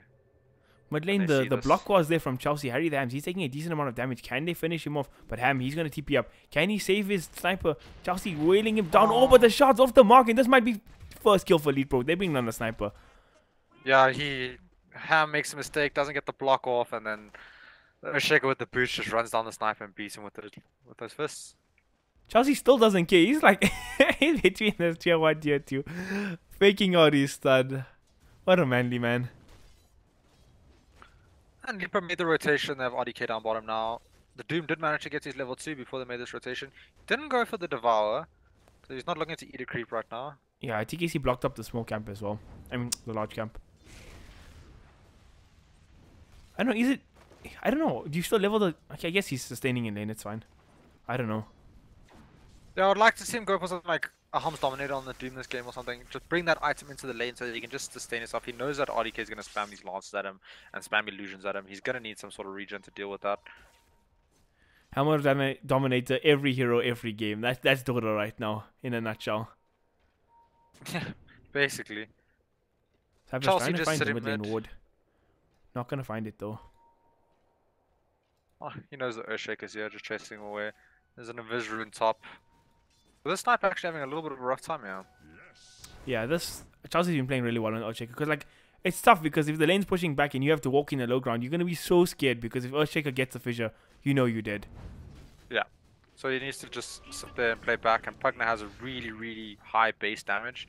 Sitting with 73, he's got those 2 nulls. And You can see Charatrix goes what to down do. bottom. Yeah, probably played a little bit too over aggressive, ends up falling. Way too over aggressive to confirm your theory, sir. I had my camera over there. It wasn't pretty. Wasn't pretty. He went for the 2 in Scorched Earth. Interesting. Still no Devour. Kind of feel like you're always on one level in Devour. Yeah. It's just such value. I was thinking the same thing. Like, I'm just too greedy to not take that 1 point. It's just value, right? It gives you extra gold and it gives you an extra spell. Like, why take another spell when you can get a spell angle? Plus. Yeah, the Max Scorched Earth build is something I don't see too often. Make a move on Pugna. Mid. Using them shrapnels. Oh, but the block is there from Chelsea. Yeah, Pugna has a solve. He'll be perfectly fine. Don't manage to get that kill, which is unfortunate. And he's just going to continue to farm in this lane. Cyber is decently catching up. You're still a level behind. Not too far. The problem is going to too come far when in the Pugna CS hits level department. 6. He's going to be in a lot of trouble. Oh, does the sun land? It does land. Uh-oh. One more hit from the Pugna. It's going to do the job in Ham. He might be in trouble here as well. Okay, no, he's going to be cool. Ah, that magic damage just does so much. Let's see. Is the raindrops available? I think it is. 3 minutes 44. And this Portalord's actually getting a lot. He's getting more than the Sniper and the Doom, which is surprising. Yeah, like Underlord is one of... solo versus Razor. Yeah. I mean, obviously Razor's a hard matchup for Underlord, but like at some point you just start putting your Firestorm down and like you're going to farm anyway. Like it doesn't matter what matchup it is. Yeah, you're just going to farm. He's going to get his Soul Ring up, have mana to continuously spam it, and just then spam and get levels and gold that way. Pugna playing TKC, you aggressive. find Cypress here. Can they burst on this Witch Doctor? Who's going to get the kill, okay? Chelsea picks it up. I was wondering if TKC's going to go for a cheeky snipe there for that kill, but leaves it for his pass forward this time. He only steals in the mid game when he knows he's winning. In the late game, in the early game, he just plays nice and passive. Doesn't steal Charatrix, he anything. might be dead again, bottom. He's get caught. No Scorched Earth. RDK, is he going to see him? Oh, the stun is there from Chelsea. And Chelsea just seems to be in the right place at the right time all the time, running around with his stun, helping his team out. He's got his mana boots already at 4 minutes, and he hasn't like even been in a lane, so that's great Feels like for him. prime Earthshaker, man. Involved in 4 kills in 4 minutes. Making things happen, this lad. Alpha Gaming go for a 2-man smoke with the Tusker and the Witch Doctor. They're only level 2 though at 5 minutes. Do they have enough damage to kill down this Pugna? Pugna playing aggressive here, so he is out of position now. Then they can turn this. There we go. They got a stun. The ball is You there. just How are charge, they you can gonna block in the shots though? Oh, it's gonna come out now. Doesn't matter. Shots Shrapnel's good enough. there, and Sniper picks up the kill. Yeah, Sniper definitely needed that. I'd like to see him get his boots first before he finishes off his Aquila. Like, kind of want boots first Pugna. Yeah, he went for this double Wraith Band build. Interesting. Yeah, Pugna went for the double null build. Just copying builds just for different folks. And he went for the Bassi. So he's not going to have boots for a while. I feel like this guy needs like 1 raindrops like right now. Yeah, it's real risky not going for those boots because his Pugna is going to hit 6 soon. And then he's going to life drain you. And if you can't run away from that, you're in a bit of trouble. Charatrix, he's getting gone on again bottom. RDK, he has the passive, but no 1 charges for the next nuke. Chelsea being found by Ham here. Blocks him off on the hill. Sniper shrapnel coming down. Uh-oh, but in the backlines, the sniper just gets blown up straight up. No life drain even needed. The nether Yeah, he blast just got gonna do blown the up. job. And that's the problem when you're a squishy sniper with no boots. This Pugner's just gonna run you down, blow you up. Bottom lane. RDK manning up bottom. He's gonna wreck these kids. Is Yeah, he? he can kill both of them. Nah, he's random rushing on cooldown. He can't do anything, yeah. 2-1 try. Yeah, okay. Probably can't get the kill. But yeah, they're struggling on, looks like all 3 lanes, where on Leepro's side, they're actually having a pretty good time. The Razor is having a good time. Jarek, you know, farming away, he's doing his thing. But he's no Alpha juggernaut this game. He's a star player. more early game hero. Definitely. He's having a good start though. He's sitting at 41 CS and 2089 to start off the game. That is... He's top of net worth by like a big margin. Oh, TKC getting caught up by a Charger. Oh, the stun from Chelsea, but it's still not enough. I think DKC still goes down, but he's a Bane. He's pretty tanky. Maledict is there. How long is it going to take them to kill them? Kill the Bane. Can they even get him though? Yeah, they have nowhere to close that gap. They're really the snowball and the ice shards. So he just walks away. He's all happy. PL just free farming bottom. He's having a great time. Pitlord free farming top. Well, I wouldn't say free farming, but they're getting a really good farm. Pugner having a great time middle. This game's not looking too good for Alpha Star Gaming right now. Shadowtrix, he's nearing his level 6. Pugner's And then- 2 levels ahead of the sniper mid. That's a Yeah, real it's rough crazy. time. So this Like, this this Razor Trust has is a level lot of 2. farm, right? But like, at what point can he start putting this farm to use, do you think, Damien? I really feel like he needs to build into like phase boost drums. That's okay. He then just needs to go tanky items. He needs to be that frontliner for his team. Nobody else can do it. Doom's not having the greatest start to be able to be that position. So I would go for like a hood here. Maybe even the Yule's build is pretty good, and then like Shivas, etc. Oh, this combo of Pugner and Earthshaker is just so effective. Yeah, decrypt into stun with Nether Blast and Life Drain, and you're gonna be doing 1,000 damage easy to someone. So if you get caught by that, you're in a lot of trouble. Bottom lane, Doom's- TKC is making the rap. Can they burst on this Doom? He's got 3 points in his scorched earth. He's like super survivable right now. I don't know if they can burst him on. Shadowtrix juking in the trees. Tepi, RDK, he's gonna get off the slow. Can they burst on Shadowtrix? There we go. Doppelganger is there. Can they try burst him down? The Inferno Blade on the right PL, but it's not enough to keep him going. Not enough damage. It's only level 1 Infernal Blade. If he was level 6, then he got the Doom off, maybe. Top lane, they're making a play on ACG. Can they burst him down? He's gonna go down. But meanwhile, Deppy picked up a kill in the middle lane. Solo, and he might make it a double. Witch Doctor. Oh, the damage is.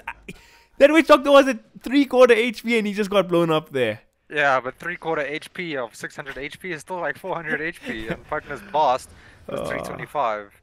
So, yeah, you're gonna get blown up, especially if you get hit by that Decrypify into it. You need to play real careful around that, and he's having a great game on Pugner. Yeah. He's gonna go for the 4-staff next, and then probably into BKB or Ags, something like that, and just be that menace. That's really hard to deal with.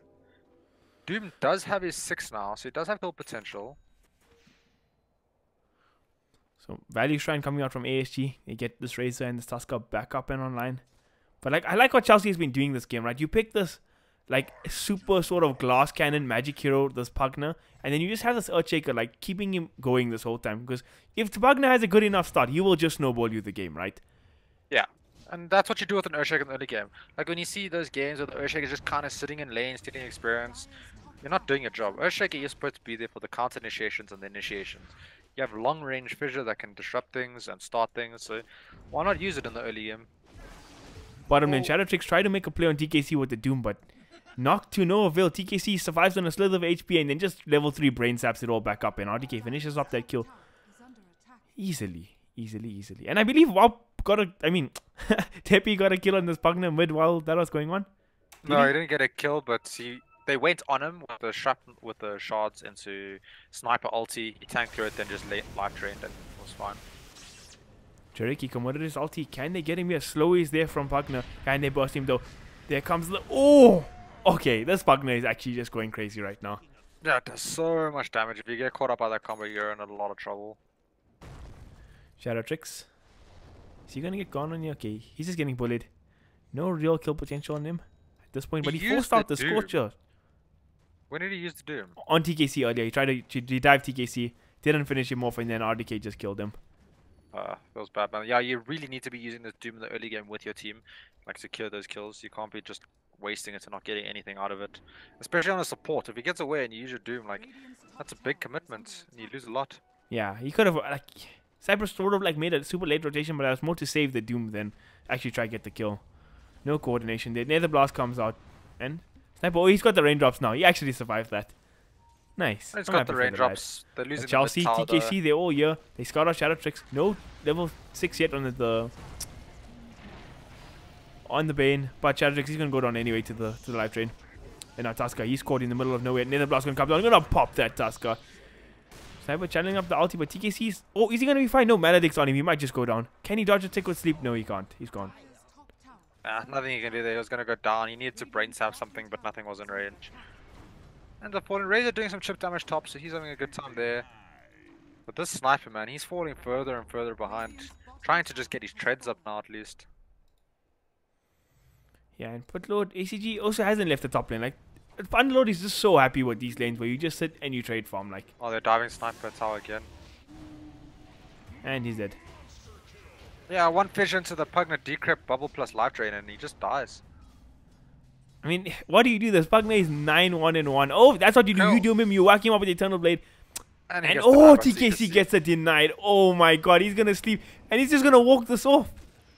Pass 5 to the rescue, boys. Oh, nothing going well for Alpha Star Gaming here. They make a play, you think he's gonna die, gets denied. They don't even get the gold or his killing spree, nothing. And that's just heartbreaking, man.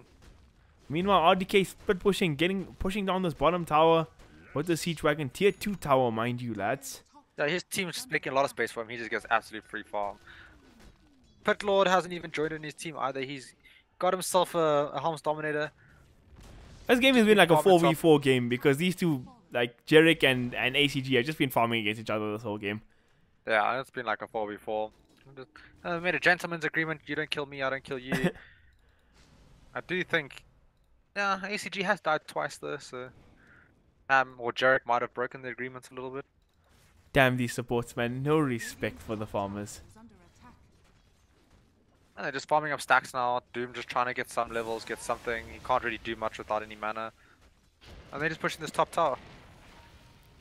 Tusker doing the best he can to slow this down, but he's level 5 Tusk. Doom, he gets caught. He gets stunned up now as well. Lifeline putting in the work. Can Shadow Trick make it out of this? No, he can. 25 HP. Is it going to be enough? Next T-Grep is there. Next Nether Blast is there. Bye-bye. It was nice to know you, Shadow Tricks. Yeah, so much damage coming out, and it looks like Leetpro just prepping to have this a nice short Jerick, game. you might be in trouble here. There's 2 heroes behind this tower. Where are you running to, Mr. Jerick? You running into the Pugna. He's the hero you don't want to see. And he's going to go down. Pugna didn't even need to use the skill. TKC picking it up with the brain sap. Yeah, 3-for-0 trade. Everything going well for Leetpro. 8k gold lead at 14 minutes, which is just a huge lead. Urshiga's almost got his blink. TKC's got his mana boots. All you need on Bane. He's just going to run on wall, probably go for Glimmer Cape or 4-staff next. Pugna's got his Aether Lens now. Oh gosh, they're just going to take down all the towers and just siege with Pugna Blast. I feel like that's going to be their game plan. Earthshaker got a blink in the career. He's going to sit in the back with his blink. He's going to look for that opportunity for that 2-3 man Echo Slam. Probably 2 man. They don't need to be greedy this game. Blow them up, push high ground, take a Rax.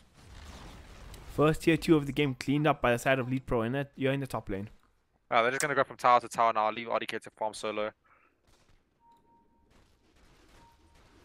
Tier 2 mid, probably be under siege next. They got the Buttload here. He went for the Helm's Dominator build. Usual stuff for 7 point. What's the patch now? 713B. Expected stuff. Expected stuff, Yeah. Razor looks like he wants to go mid to fight, and they need to make a decision here. They either have to fully commit. He's going to get gripped. Can his team get you in time to react? No, he can't. He's going to get bursted down. Chelsea gets a managed to get a 2-man stun. They find Shadow Tricks in backline. Is he going to get bursted? The life drain is there. Can the Doom make it out? He's going to walk it off, but TKC gets off the sleep. And now DP, he's going to re-engage. Going to throw down the next blast. And it's there. So much damage from this bug now. And 2 heroes going to fall. So much magic damage coming out. Like, you can't really deal with it without BKBs or some sort of magic resistance. They're just falling. Looks like they're going to get this tier 2 mid with the Pugna push. If they just try to defend it, they just die. So, like, I think their best play would be to try to get something else somewhere else on the map. Maybe push down a tier 1 tower somewhere. Yeah, like, it's a tough position to be in. When you're 11k net behind 16 minutes into a game, and you're like, your position 1 is like a Razor, You have this Doom hero. Like, there's literally nothing you can do. Yeah, definitely. There's absolutely nothing they can do. The sniper just had too rough of a mid lane. He's like super far behind now. Like their only play right now is to kind of turtle this game up. Hopefully the sniper gets huge and keep away from this PL. And they can just defend until they eventually get the items they need to fight. Because if this does go ultra late game, I feel like it'll be a much closer game than it is now. Yeah, I mean, if it gets to that stage where the sniper can get 6 slaughtered, Doom has his like Ags refresher.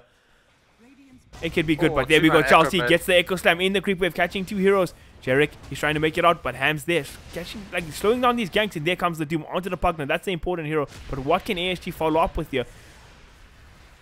Jarek gets off the plasma field. Nobody dropping just yet. TKC, though, he walks in. He's man-fighting here on this Bane, but he's going to get sapped up now. Jarek, he's trying to charge him down. Can he burst on TKC? The 3-man stun is there from Chelsea. The follow-up, where is it? Alpha Star, sorry, Leetpro coming in, getting 2 kills on the RDK. Make that 3, 4 heroes drop for the side of ASG, and it's just a disaster right now. Yeah, they weren't able to capitalize on that Doom, get any kills. They like Leetpro just kind of carry them around. RDK came out in the back, kills off Ham, then just goes Ham and kills everyone else off. That's a tough position to be in because you don't really have anything to deal with this PL. So if you start to fight on someone else and this PL comes in freely and just starts hitting on you, he does a large amount of damage now. You're just gonna lose heroes. So you need to be killing heroes a lot faster. Need to be a lot more coordinated, and it's just a real tough spot, especially with the 50k network lead they're behind in at 17 minutes. Yeah, SPL, he's even got his diffusal now, so he can like just solo pick off heroes, charge them down in the lane. Looks like he's got everything he needs. Leetpro want to start sieging up the racks. They got this siege wagon here. The Deppy spamming out with the blast. Tier 3 almost going to fall down. It actually does go down. Yeah, Deppy's just going to such a spam out his bubble. Whenever he gets in trouble, just life drain, yeah. Get full life and continue with what he's doing. And yes, Pugner at its best. When you get the nether blast between the 2 Raxes, oh, it's troublesome. Yeah, it's a large amount of damage to buildings. He pushes real well. Sniper can't really do much. He doesn't have any shrapnel charges. Cypress throwing out the death ward, but he just gets bursted down by the the nether ward from Pugner. Almost forgot its name. And now Jarek, he's gonna get bursted down. TKC putting in the damage out to the brain sap. And GG's actually cold. 18 minutes, yeah. Yeah, there was nothing they could do. The lane just went too bad, like too fast, and when you're playing against a lineup like this that just wants to group up and push constantly and you can't do anything, you're just going to lose the game. The second game was a convincing game from Leetpro. Alphastar showed real grit in the first game. Credit to them. Second game, Jarek had a decent time as well. Farming really well. He won his lane. Obviously, favorable matchup, but shout out to Jarek, man. I thought he played solid both in the series. Yeah, he played real well on Jarek. Well, Jarek played real well this game. So this game and last game, he did real well. He was like definitely top of his team. It was just the early game that the rest of his team struggled with and just couldn't like give him enough time and space to end up carrying his team. I believe we have some more Dota going on tonight in the Ballistix. I think it's WRG versus Epoch. Let me see if that game is going on right now. It is going on. So should we cast that game, Damien? I would like to cast it if we can, but I don't know. During game we'd have to cast the second one. What's the time now? They would have started at 8 o'clock, so we'll probably only get in there for the second game, yeah? Yeah. Are they in game? Yeah, they are. We just started. We can cast it via stream if you'd like. Let's see where we're at in this game. Oh, invited trade. Ooh, that's an accident. Watch the game. I cannot see. Oh, party leader's watching again. Let's go. Are we just gonna run it on stream? Might as well. Not to help any views on stream tonight, but IDC, it's practice. Actually, the game hasn't started. We're in the draft still. Yeah, it's in draft, yeah. WRG versus Epoch. Okay, let me just update stream chat quickly. This is gonna be a real test for Epoch this game. Like, it's not gonna be easy.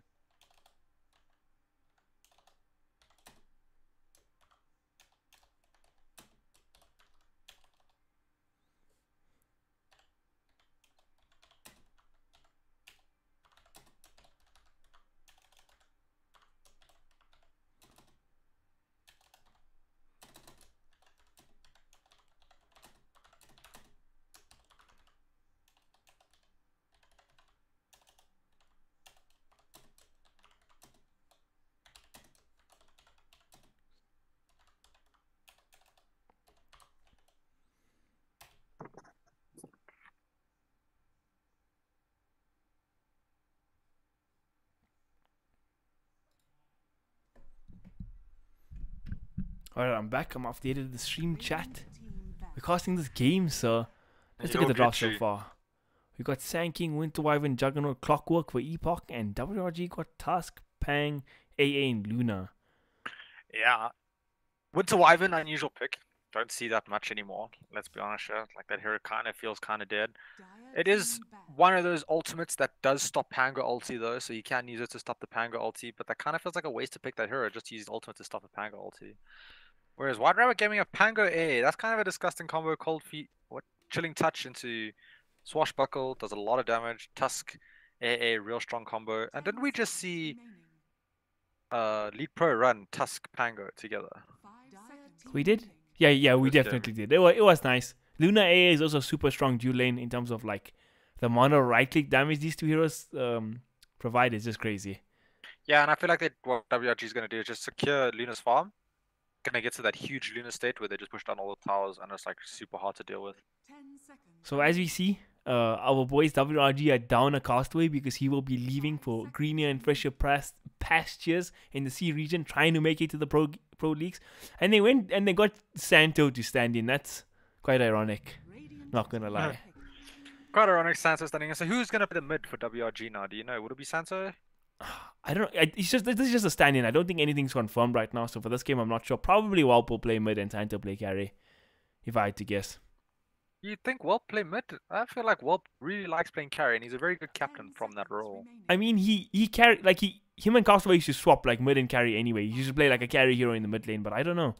I mean, he's just so good. I'm sure he can play anything. Like when they beat Bravado I'm sure he'll be fine at Rage anyway. that year for the first time, I think he was playing past 4 at that point even. So, just a god, right? Just the god in SA Dota. Yeah, and there's a reason why everybody, well, the whole of WRG rates him as the best, even though everybody kind of rates Castaway, even Castaway himself rates Welp as the best player in the country. So Yeah, for good there's reason. definitely a reason for that, yeah. And we kind of need to see what Epoch want to play out, right? They need a mid here. Something that's going against a puck, most likely. I'm going to put an OD. How do I feel about this OD pick? I feel like OD's a very strong hero, but I feel like this draft might be a bit too greedy for how WRG want to play this, right? Yeah, you got, WRG, all about that magic damage, all about that control and push. I don't know. like- I prefer WRG's draft share. I I mean, really do. it's like with WRG, it's so easy to say you prefer WRG's draft No, but because it's just okay, like, the reason being is, right, they had this Repo who's playing Winter Wyvern. I don't rate that hero at all. I feel like it's super weak. It doesn't do that much. Like, its ultimate this game is basically just to stop Pango from ulting or to kill somebody with Luna next to them. we got like, an it doesn't- offlane Clockwork as well, which is something I'm Yeah. also not a big fan of at the moment. Yeah, it's not going to be able to put any pressure onto this Luna. So Luna's going to get free farm. This Juggernaut is going to get, like, pressured by the Tusk and the Pangolier, like, constantly. So the Winter Wyvern's going to have to stay in that lane. Winter Wyvern, not a very strong laner to help your support, your carry out anyway. You can't really zone out whenever you're... I mean, we Whenever don't you're have flying strong at ability. zoning as a support though. Okay, only when you have the flying ability. That's a Yeah, good point. which at which got nerfed, and now at level 1, it does less damage, and it has, like, an insane cooldown, like 60 or 50 seconds. Yeah, at that level is 1. so true. That is so true. Whereas Tusk cooldowns are what, like 12 seconds max, and then Pango's cooldowns are also around 12, 15 seconds max. So they're going to be able to abuse that fact. And Chidawi is a confirmed Pangolier spammer. Yeah, I'm sure all the offlaners in SA are Pangolier spammers these days. Those who are not boosting are just playing Pangolier. Is it much better? Question mark. And That's there's up for Snoops, he's debate. got a level 8 Juggernaut, has all the gems, you know, he's pimping him out. Dude, look at his jug. His jug is balling it, dude. I'm gonna before we even get into serious stuff this game, let's give a showcase view of this Juggernaut. Arcana, Black Sword, Armadillo. This man is ready on his Juggernaut. Blade Dance crits 1003. My gosh, crit damage, last hits. So he's played a lot of Jug. I have a lot of Jug since Dota Plus came out. It's his favorite hero, right? It's like by far. He spams that thing. Well, let's hope all that spamming helps him out in this game and he manages to carry his team to victory. Though I do feel like OD's probably your better late game carry in this game on your team.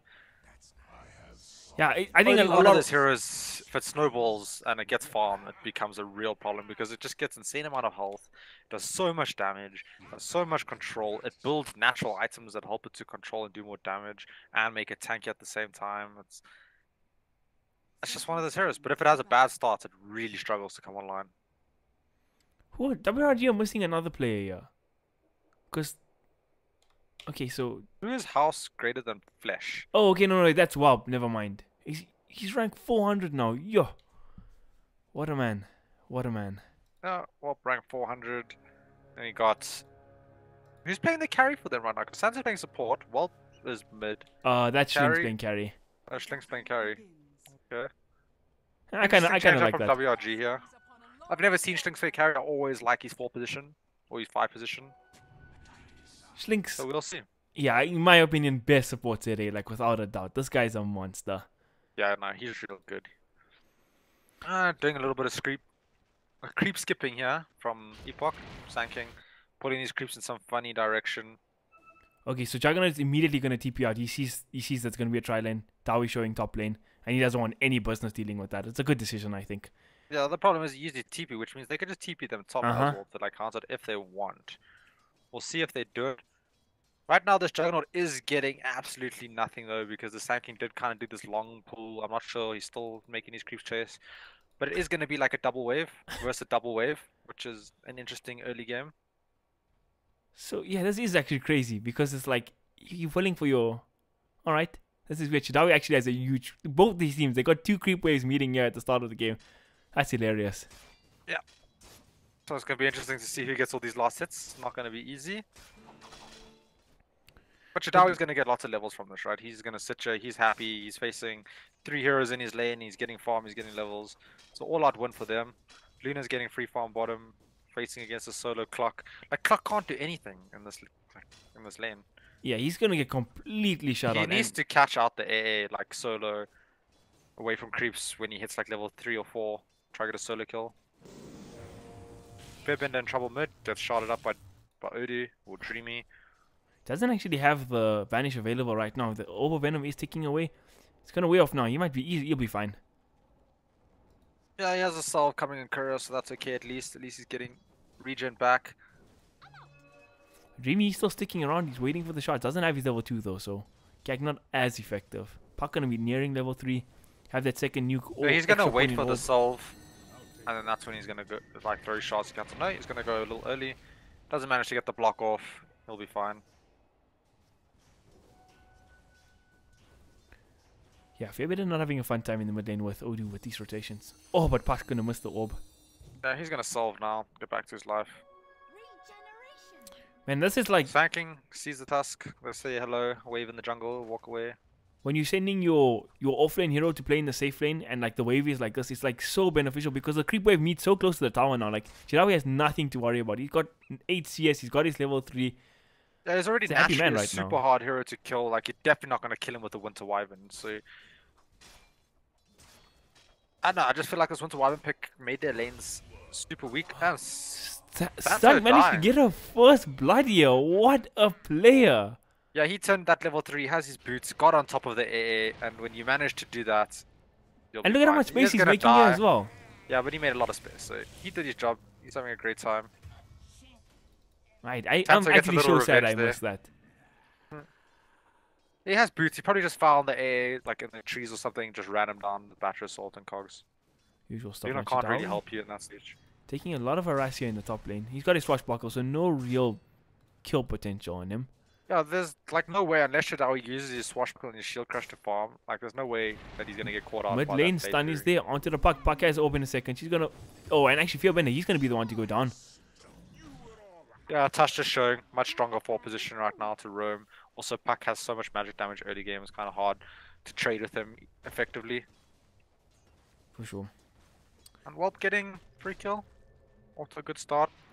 Dreamy just running around on this Tusk. Yeah, he's been bounty runes. making a lot of things happen on this map. Did he actually steal the bounty rune from Repo? He did. No, the bounty rune hasn't spawned yet. It's spawned in 2 seconds. Oh man, Castle doesn't even check his clock. Feels bad, man. It's okay. We're all new ones. But some of us just stay noob. You know, we never evolve from that stage. Yeah, one day did. Do you know what tournament this is for? This is for Ballistix, right? Ballistix, yeah, still Ballistix. Yeah. VS Gaming's on a break for a moment. I wonder if maybe next week he comes back. I'm not sure. I have no idea. We'll Isn't there supposed to be some? Oh, Chadawi gets a solo kill on Snoops. That's not ideal, right? To carry dying solo Offlaner. I'm just missing all. I wasn't expecting that kill to happen. Actually, Chitawi, he's gonna get caught. Sanking finds him. But Chitawi got what he came for there. Good game in chat as well. Shadawi insta tilted. He's like, why is it double damage sanking in the top boundary rune?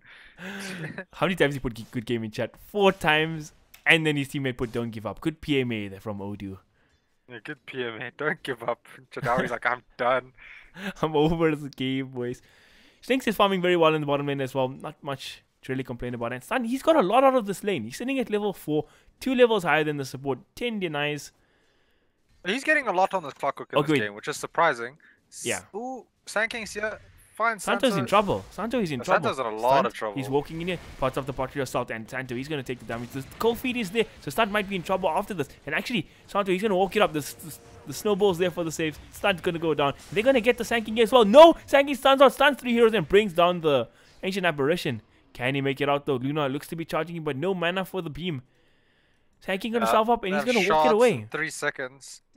He does have a mango, though, so he can mango and stun out. I mean, this Sanking is baiting heavy here, dude. This guy is feeling himself mango right now. Yeah, making some space. Stun gets back to lane. Gonna get to level 5 soon. Shitawi's level 6 in the top lane. This is trouble. He has the. Okay, no, it doesn't stun through magic immunity, eh? Yeah, he doesn't stun through magic immunity. It's also 2 levels higher than the Juggernaut, which is quite a concern. That's why we didn't go for his heal. We went for the full damage build. So can't really help him. I don't know. I'm with you, yeah. Not feeling this Wyvern pick at all. It's not worked out. It just feels like it doesn't do anything for the first, 10 minutes. And there's nothing really to, sort of counter with this Wyvern, right? There's no, Lycan where you're worried about necro books and that sort of jazz. Chitawi, he's in a bit deep right now, but he's just going to swashbuckle out with the style. Yeah, all this Winter Wyvern basically does is stop the Pango ulti or set up for the epicenter. Mid lane, right? Quill was committed. Fearbender, he's in trouble. Gets silenced up now as well. Can they burst him down? But Puck taking a decent amount of damage, but I think Fearbender, he's going to go down. Dreamy, effective rotations. But in top lane, Chitawi does go down. Yeah, he goes down to Sanking rotation with the Winter Wyvern, and Juggernaut gets the kill. He needs that a lot. Finish off his items. Stunt is still looking good bottom though, right? He's trying to get that level 6. Look around. Get some solo kills with it. He can kill this A over and over again with it, but that's pretty much all he can kill, right? You can't kill Pango, Swashbuckle out. Puck can just orb out. Tusk can snowball. Sanking, he gets started here. Snowball is out there. Can they dive the Sanking? He still has his stun available. He can stun out at any point. But Slinks, he has... Oh, he gets a 2-man stun here on 2 heroes. Wyvern TPing as well. But Luna, he's going to pop the Eclipse. Wyvern taking a lot of damage. Repo, can he make it out of this? He's trying. But Slinks, Sanking taking so much here. He might go down. Luna, he's in trouble. Repo, he got that 1 level in the... Slinks? He's gone. Slinks TP's out. But actually, Snoops died again. Who did he die to? Yeah, Snoops died top to Shadawi solo. They managed to kill Santo bottom and Dreamy. So they got a 2-for-1 trade there. But I think that favors WRG. If your carry's dying for 2 supports... And Slinks made it out there. Did Slinks make it out there? Yeah, he did. How he made it out, I have no idea. But they lost the AA, Santo, and Dreamy, right? So it was a 2-for-1 trade. Who cares about the supports, man? Now, Fearbender, he's getting gone on mid again. Puck taking a lot of damage here from the tower, but looks like the supports will be able to finish off Fearbender. Yeah, Snoops here, he's making a rotation. He's got the Omni Slash. He's going to bring down Dreamy. Chris moves Omni Slash with double damage. Ends up getting a kill. Good rotation from him. Helps him out a lot, especially because top lane is not going ideally. Yeah, I feel like he needed that. Chitawi is actually just going ham in this top lane. I wouldn't be surprised to see him pick up an HOD and start pushing this tower. I don't think we're going to be seeing an HOD. HOD pack. One of these days it's going to come out for sure. I'm interested to see if he goes for the same build ACG went with the damage, or if he goes for what most of the pros do with the tanky stuff. Can he actually pick Snoops up? Okay, no, he's not. What a hero. Just roll behind the tower. Farm the creep wave. Chitawi's top of net worth this game. Yeah, well, he's gotten quat a few solo kills, right? He's sitting, at 2 and 2. Just free farming in the lane, so he's doing well for himself. Luna, free farming bottom. Mid's just dying over and over again to rotations, which is not really what you want. Yeah, not the greatest situation. But I mean, you're playing OD. This is what you have to do when you're playing against an OD, right? If this hero gets a good start, and then, and he hits his mid-game timing, then it's, super tough to play against him. Now, the one hero doing really well right now on Epoch is a Sanking, right? He's got pretty good net worth. He's like he's higher than his mid, so he's doing okay with that. Can get that blink, make plays. And there's only a 1,000 gold lead, right, for WRG right now. 9 minutes. 10 minutes. Snoops almost getting brought down again. Stunned off the mark with the hook shot on Chidawi. Oh, feels bad, man. Misses the hook shot. Would have been probably wouldn't have been a kill. Just swashbuckle out. He's coming in. Can he find this Juggernaut? But actually, Chidawi, he's going to get caught. He's going to be in big trouble. No, he gets a shot buckle off. Super quick cast time on that. By Tusk, he's getting off the snowball. Stunt. He might be in trouble. The burst is there from the puck. They get off the coil on Stunt. Yeah, they use the coil. He does make some space. Though it is like a 3-man rotation top for him. Makes a little bit of space. But now Puck is here to contest the Juggernaut. So Juggernaut not going to have that easy of a time. At least OD's having a bit of a better time now mid. This is actually a really good point you made about the Sanking. He's 3-0-2, 10 minutes in, sitting at 1,500 gold. He's almost got a blink dagger on this position for Sanking. Repo. Yep. And with one other support rotation bottom, if Luna's there, Sanking +1 can kill her using the epicenter. For sure. Top lane looks like Puck is just farming up here. No, he's just getting a Veil. Alright. Veil. No early blink. Veil's not something we see all too often. It was like the go-to item. It was like the old HOD at some point for all these mid-heroes to just go. But like it took a lot of nerfs recently. Well, not recently, but in recent times. Yeah, it's definitely taken a lot of nerfs. But it still offers a lot for Puck. It gives you that base damage. It gives you armor and regen, which you really need on Puck. And it just amps up 3 of your spells. 3 of the 4. So it's pretty good. Stunt finds a kill onto Sansa. That should be like a free kill for him the whole game. Especially because he looks like he's going Midas. AA can't really survive against a Clockwork, so as long as he gets the hook shots on the AA, he should be getting that kill as long as no teams around him as well. What are we saying? I forgot. Like it was a train of thought we were going on. Alright, I forget now. Snoop's farming up the top lane. Change the subject softly. He's actually trading up here. Is he going to get snowballed? He's going to spin down. Can he bring down Chidawi? Swashbuckle, not going to be on the mark. Not going to hit Snoops, but there comes the rolling boulder. Can he burst down Snoops? Oh, Snoops surviving just a little bit. Is the damage enough? He's still standing, and Dreamy in the backline. Oh, Snoops with the plays, bringing down Dawi, and even Odu, he's gonna fall here as well. Not 2-for-0 trade that went real well. Snoops getting himself a kill, propels him a little further to his goals. That went real good for Epoch. Ooh, got hit by the Ice Blast. Chidawi missed his one swashbuckle proc, like when he initially swashbuckled out. I think if that hit Snoops and then they made that play, they would have got that kill. Yeah, maybe. It was super close. It was. And it was like a panic situation as well. Blink bottom. What? I would like to see some like the Wyvern rotate bottom, but he needs mana, or the Clockwork or someone, and just go with that epicenter. Oh, Sanking's being initiated on. Somebody Ice Blast is there. Okay, Winter Wyvern's there. Comes in. Sanking might be able to turn this. He's got stun in 2 seconds. Can they find anybody? Blink Dagger on cooldown, ticking away from the AA blast. Now stun, he gets the rotation, brings down AA. Dreamy, he's in no man's land now. No TP available. Can they find him in the trees? Do they know he's there? Nope. Looks like they don't. Check. They just back off straight up. Okay, they know that the rest of WRG's coming in. Coming, He's here. His Swashbuckle's going to be off the mark, but he's got the car. He's got the rolling boulder. He's going to chase these heroes down. Coil committed, Sanking in the backline. I hear him charging up the SV center. Oh, is he fails. Oh! It's a disaster. Fairbender, he's going to TP as well. Wyvern, the only hero to fall so far, though, from this big rotation. Not too bad, all things considered, for Epoch. Yeah, not too bad. They are wasting a lot of time coming out of Epoch, though. They do have 2 cores down here now. They did lose the Winter Wyvern. Like, use the epicenter. I say used, it's on cooldown, but didn't actually get used. And this game is actually looking like to be quite a closely fair 13 minutes in. Epoch leading the charts in terms of kills, net worth, more or less even. XP, similar story. And this WRG without Castaway, not looking like the same WRG we all know and love. And the thing is, right, WRG are known in South Africa as one of those teams, like, you can go even with them, or even beat them in the laning stage, but it's the mid-game decisions is where WRG pulls himself ahead of most other SA teams. So we'll see how Epoch manages against that. But it's looking good for Epoch right now. They came out of the lanes, they're okay. OD did suffer quite a lot, but he can catch up. The Sanking is doing real well, so if he makes enough space for OD, they're in a good place. I mean, as we say in Moan that WRG are kind of behind. They top 2 cores in this game are both WRG cores, right? Yeah, they're not behind. They're ahead net worth. Only slightly, but we'll see. The mid game is where WRG step up. Yeah, and normally just crush teams. They're Snoop's probably waiting for this Vanguard on Chidawi. It looks like he's going to go for the Vanguard and Crimson Guard build. Gets banished. Oh, stunt there, gets off the hook shot, but OD, he's gonna go down and stunt gonna follow. Double kill for Chidawi. Yeah, there was no way to save him there. The hook shot was just not enough to stop everything to make enough space, and they lose 2 people to Jadawi. And Jadawi's having a great game on this Pango. Getting lots of kills. Noops gets a kill on Santa. Santa having quite the rough time in this game. He has died 6 times. It's kind of unusual. And he's it's one still of going for those that Midas. games. He's like, he's I'm just gonna dedicated keep to that thing. I guess like if you can't afford a Midas, you can't afford a 4-star, right? So what's the difference here? Might as well I mean, finish he's it just off. been sitting on gloves of haste with no gold. He can't afford anything right now. So you went the Vanguard. He's going into Javelin. It looks like Shadari wants to get some damage. He's not going to go for that Crimson Guard pipe blink build. Makes me This is like sad. the That sort build of- is so clanny.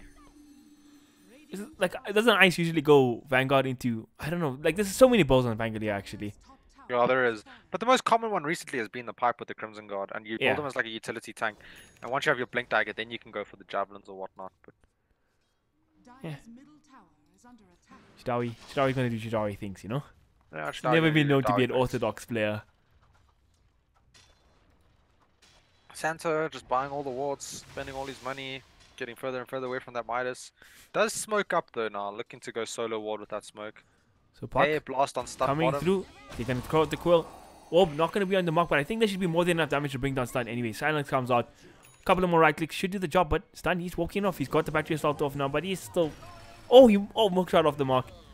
Dodged up by Warp, and he's gonna go down. Yeah, stunt. They just set up with the ice blast into the coil and just bring him down with constant spam of spells and right clicks. Really hard to survive that as a clock. Like his only option would have been to like hook shot a neutral camp somewhere, I guess. But it was on cooldown, so he couldn't do that. SK alt typed in all chat? Question mark? Yeah, SK ult now. This is where as the SK you question mark and be like, what about my ult? Snoops pushing up this tier 2 tower. He's got the siege creep here as well. Healing up with the healing ward. Ice blast coming out. Is he going to be on the mark? He does actually hit on Snoops. And now Chidawi, is he thinking about going on this? He charged. Oh, he cancels the rolling boulder. I mean, the healing ward's still cancelled the going. It's rolling hard. It's really hard. And Snoops, he's got his Battle Fury now. So his farm's going to be spiked up quite, amped up quite a lot.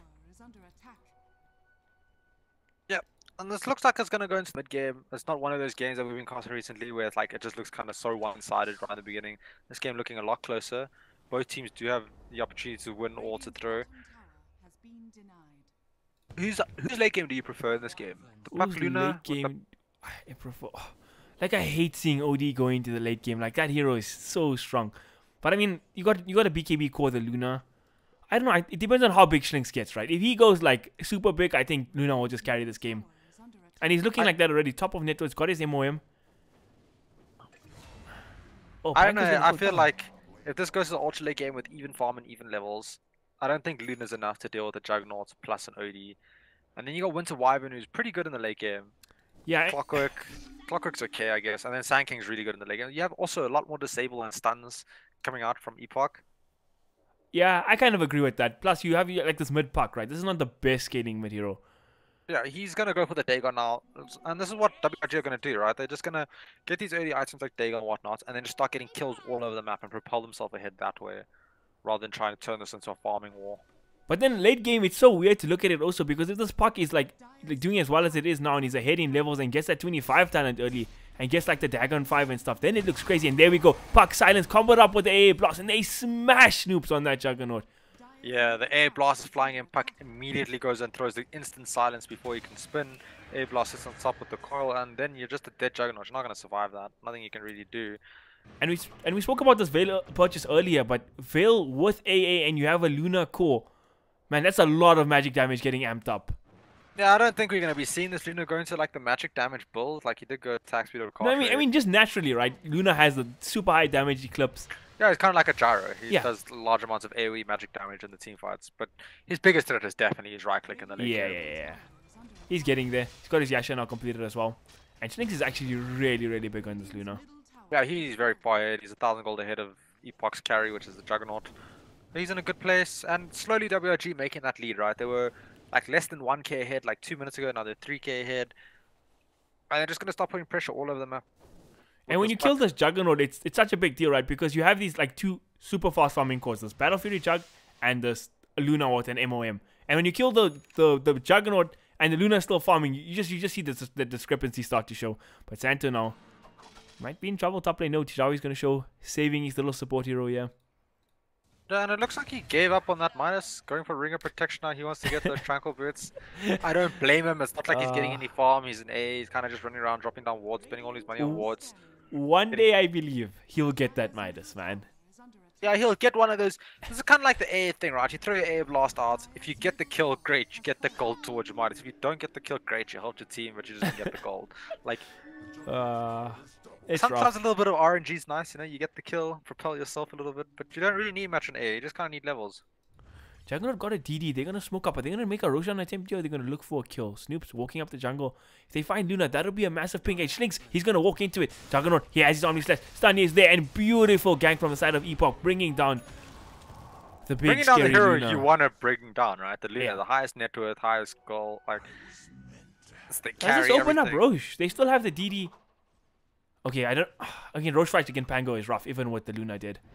Yeah, and A blast. SK gets the stun off on Chidawi. They followed up by the... Oh, bit of a miscommunication. They're stunned. He's in here. Wait, Wyvern ulti's out.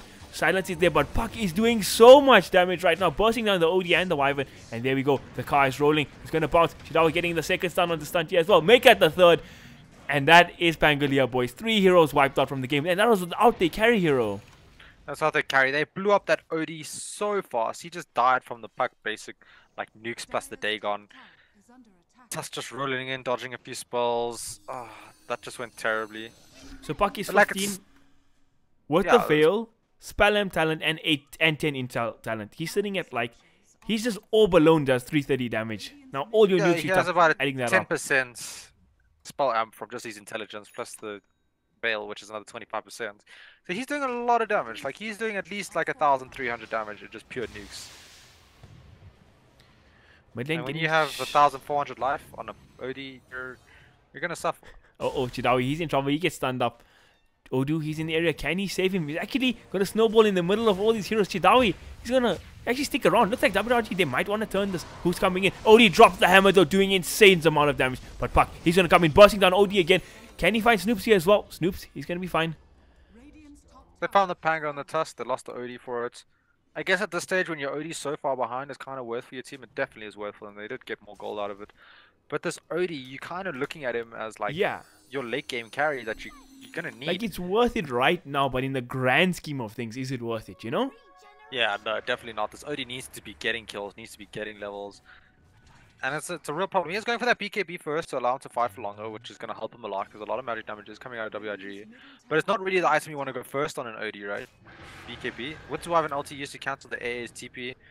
But Tusk is tipping in. He wants to react to this. Repo, he Yeah, might be in there's no trouble. real There comes the follow-up. Ice Blast. It's going to hit onto Repo. Can Dreamy get here in time? The stun is there from SK. Oh, Snoops is here. He's going to pick himself up a kill. He's going to whack away on this Tusker. Snowball Sansa, going a little down. bit of trouble. 2 TPs coming out of WRG. Now Pucky's here There's the actually. silence. Gets off the silence. Can they burst his heroes down? Shidawi gets off the rolling thunder as well. Going to be bouncing up and down, up and down. Can they find the Snoops Juggernaut? That's the big one. The Blink Dagger is back there. He's got Omni Slash. Oh, Omni Slash is the creep. no, he baits it out. Oh, that's a feels bad, man. 2 heroes wiped out. Juggernaut getting brought down.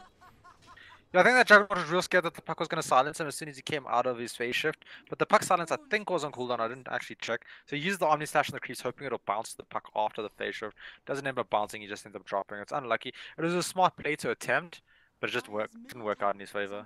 It's like a next level E Sama style play there. Yeah. Well, he got 2 creeps before he died. At least that's a bonus. You know, you got a little bit of gold before he died. Ah. Make up for what you lose. Hashtag silver lining. In the meanwhile, Fearbender did get some chance to farm, getting closer and closer towards that BKB, but he's sitting 1 and 6 on this OD, man. He's not enjoying himself this game.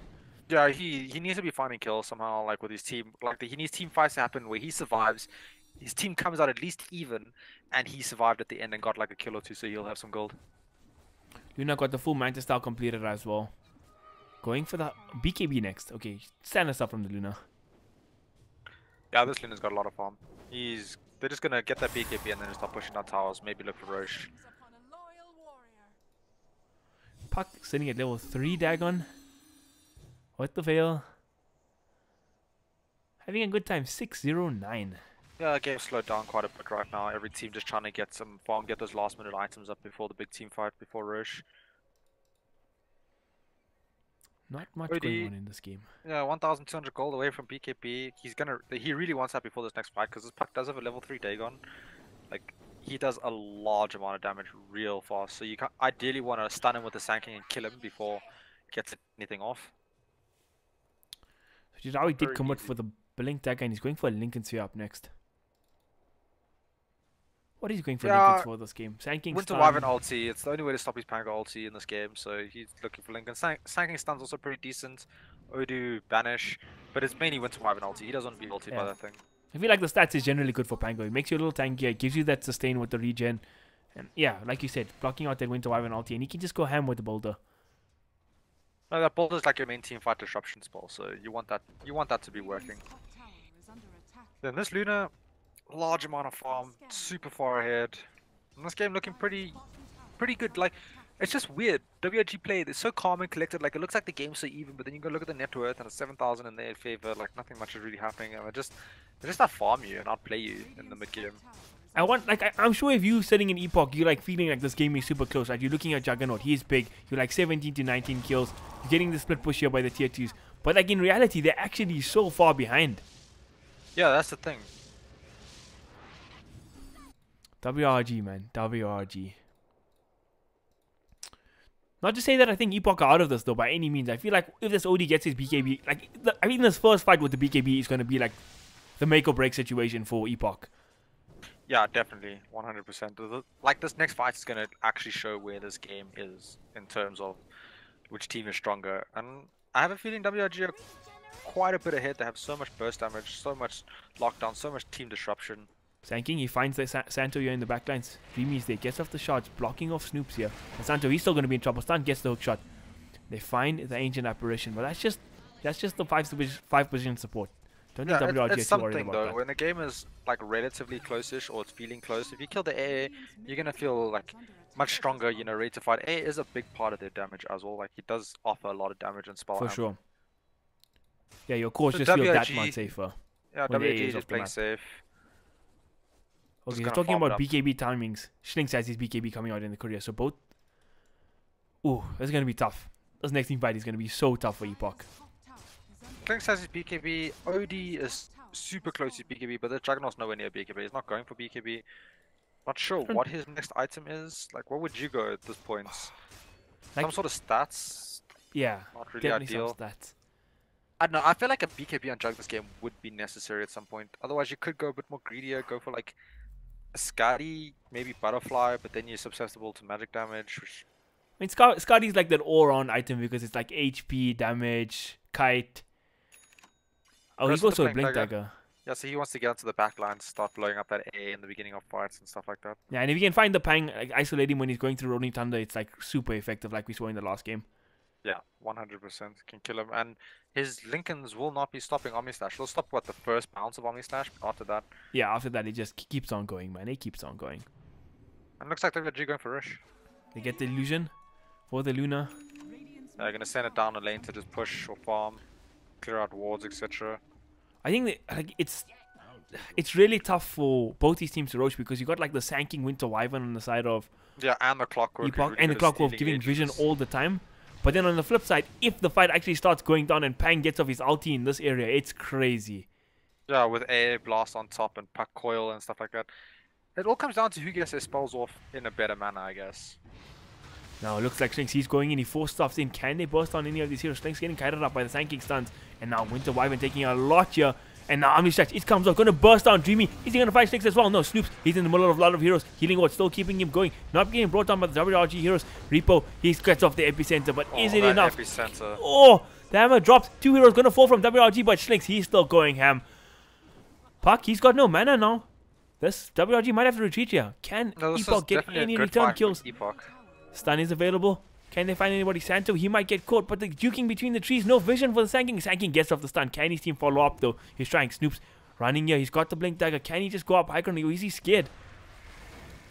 There we go. Juggernaut, he's going to go in. Can they burst on Slinks? This would be the big kill. OD doing the damage even without the farm, but Slinks is just so fast with the MOM. He's got Pike in a second as well. Gonna find the bounty run. And he should be on his way, but Jug has a Blink Dagger in 1 second. He's going to TP out. Oh, he's gone. Oh, he's gone. Just makes it out. Unfortunately, he blinked a little too late for the OD to get the banish. But that was still a good fight for Epoch, right? You were behind in farm, now you're only 5k instead of 9k. And most importantly, your OD survived through that fight. So he managed to get some levels, get some farm. And I need to go pick up a puppy because she's moaning. Be right back. He's 3/4 way to his blink dagger now as well. So that is a huge deal. I like what Slinks is doing here though. He's going for the butterfly. Like, I don't think he dies when he gets the butterfly with the BKB. Mid lane looks like... Oh, Snoops gets picked off.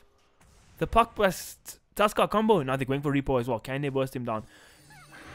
Yeah, they can. I don't even know why I asked that question. Oh, Repo. Making a cheeky... Oh, nope. Delay things. Just gets Dagon. Feels bad, man. It was looking cheeky for a while, but when the level 5 Dagon comes out, then there's no hope. This Luna's hitting a critical mass soon. Once she gets that butterfly, she's going to be real hard to take down. Probably going to go for the lifesteal as well. And it's going to become a problem. She'll probably go for the butterfly, dismantle the Mask of Madness for the quarterstaff, and then just use the other Mask of Death to get a Satanic or something like that. Yeah, I feel like butterfly Aegis is like definitely WRG's cue to like go up high ground. Maybe even end the game. Yeah, 100%. This is going to be a tough game for Epoch, but they did just show in the last fight they can hold. But that lead that they got, or like the goal that they got back from that team fight is now WRG just made it back up back to an AK lead. Yeah, null and void. It is some items. OD did get some levels. It's real good. He is still quite far behind. He does need to get a bit more, like 9,000 gold behind Luna, 7,000 behind the puck. Like, they still have an uphill battle to go, but if they can hold it and keep defending like that, they're looking in a good place.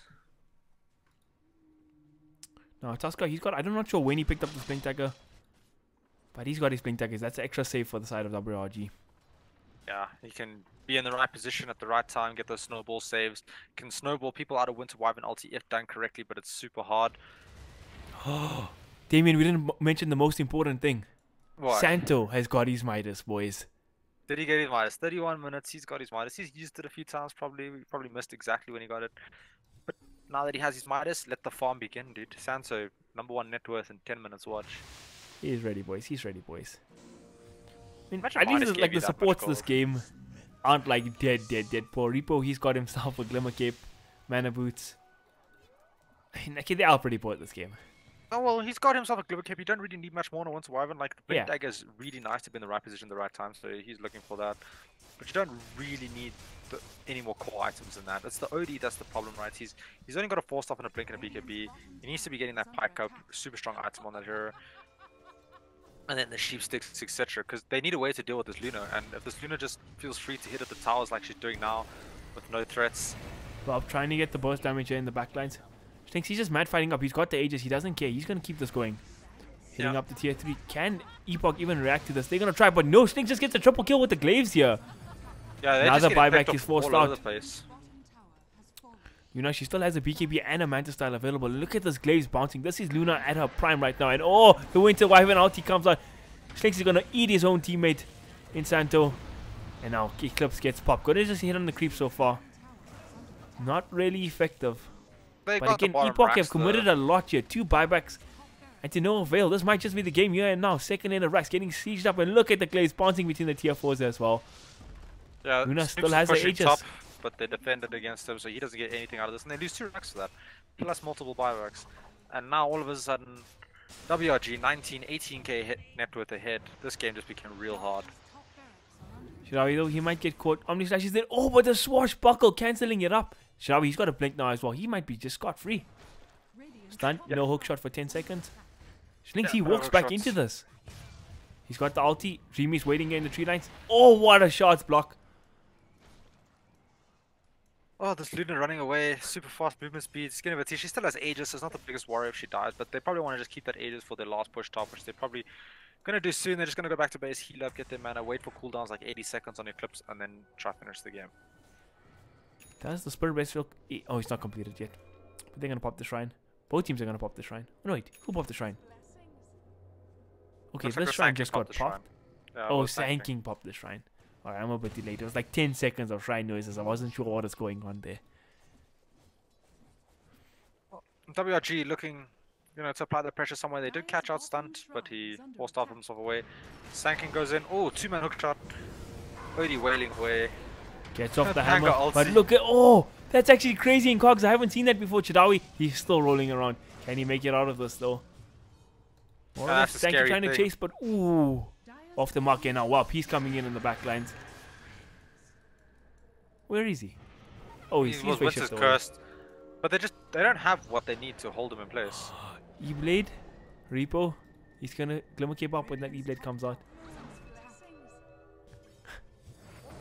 They're getting out. They knew that this. Oh, Oh, feels bad, man. Lost top tower and there's Slinks. He's just in the base. There's Luna just hidden the towers, letting the glaives what's go. his BKB? There is no Omni Slash. Okay, it's gonna be back up in 5 seconds, but Lynx is just gonna run it off. He does not care. And every fight Epoch has taken out, they're losing heroes, they're not winning the fights, and they're losing objectives on the map, which is not ideal. Yeah, at this point, it's like I would say not impossible to come back, but it's really, really hard to. Like I don't see WRG losing this game. Is what I'm trying to say, you know. Yeah, I don't see them losing this game either. It has to be like a massive throw. Just gone to the point where they're too far ahead right now. Like they needed this OD to have a much better game, and unfortunately, he just had a real tough lane, like a real tough time versus the puck with the Tusk constantly roaming on top of him. Can't really expect him to do better than that. We do say that one last hurrah is worth it for the side of Epoch. They got the Yeah, no, Snoop's they gonna finish up a definitely- full Scotty now. Gonna be reaching his level 25 talent soon. Extra Omni Slash strikes. They Definitely definitely a have a biggie. chance, but it's just not easy, right? They need to get a really good Winter Wyvern ulti off, a really good Epicenter off. This OD needs to go ham with right clicks and then get a good like Eclipse off. Like they need to Might use a be lot. the time. very 2-man stun from the Sanking. Actually, Odie, he's gonna manage to dodge it. Just Slinks getting hit by that. He doesn't have a BKB. Sorry, the Aegis anymore. But Slinks, sorry, Wub coming in the backlines, getting the E-Blade combo off, bursting down the support instantly, and Fearbender. He's taking out just as his Luna Glaives. He has to banish himself just to save it. And Mega Creeps is there. Claimed by the side of WRG. Omni Slash going on in the backlines. Creeps tanking up a lot. And Snoop's not doing all that much. And now he's caught. Slink's gonna start waiting on him. Snoop's gonna go down. And I think that might just be the game, boys. GG is scored. Yeah, that's definitely GG. They didn't get the initiation they wanted. The puck started the fight on the Winter Wyvern, instantly killed him with the E-Blade Dagon combo and the Veil. And from there, you're just on the back foot, fighting 4v5 and behind.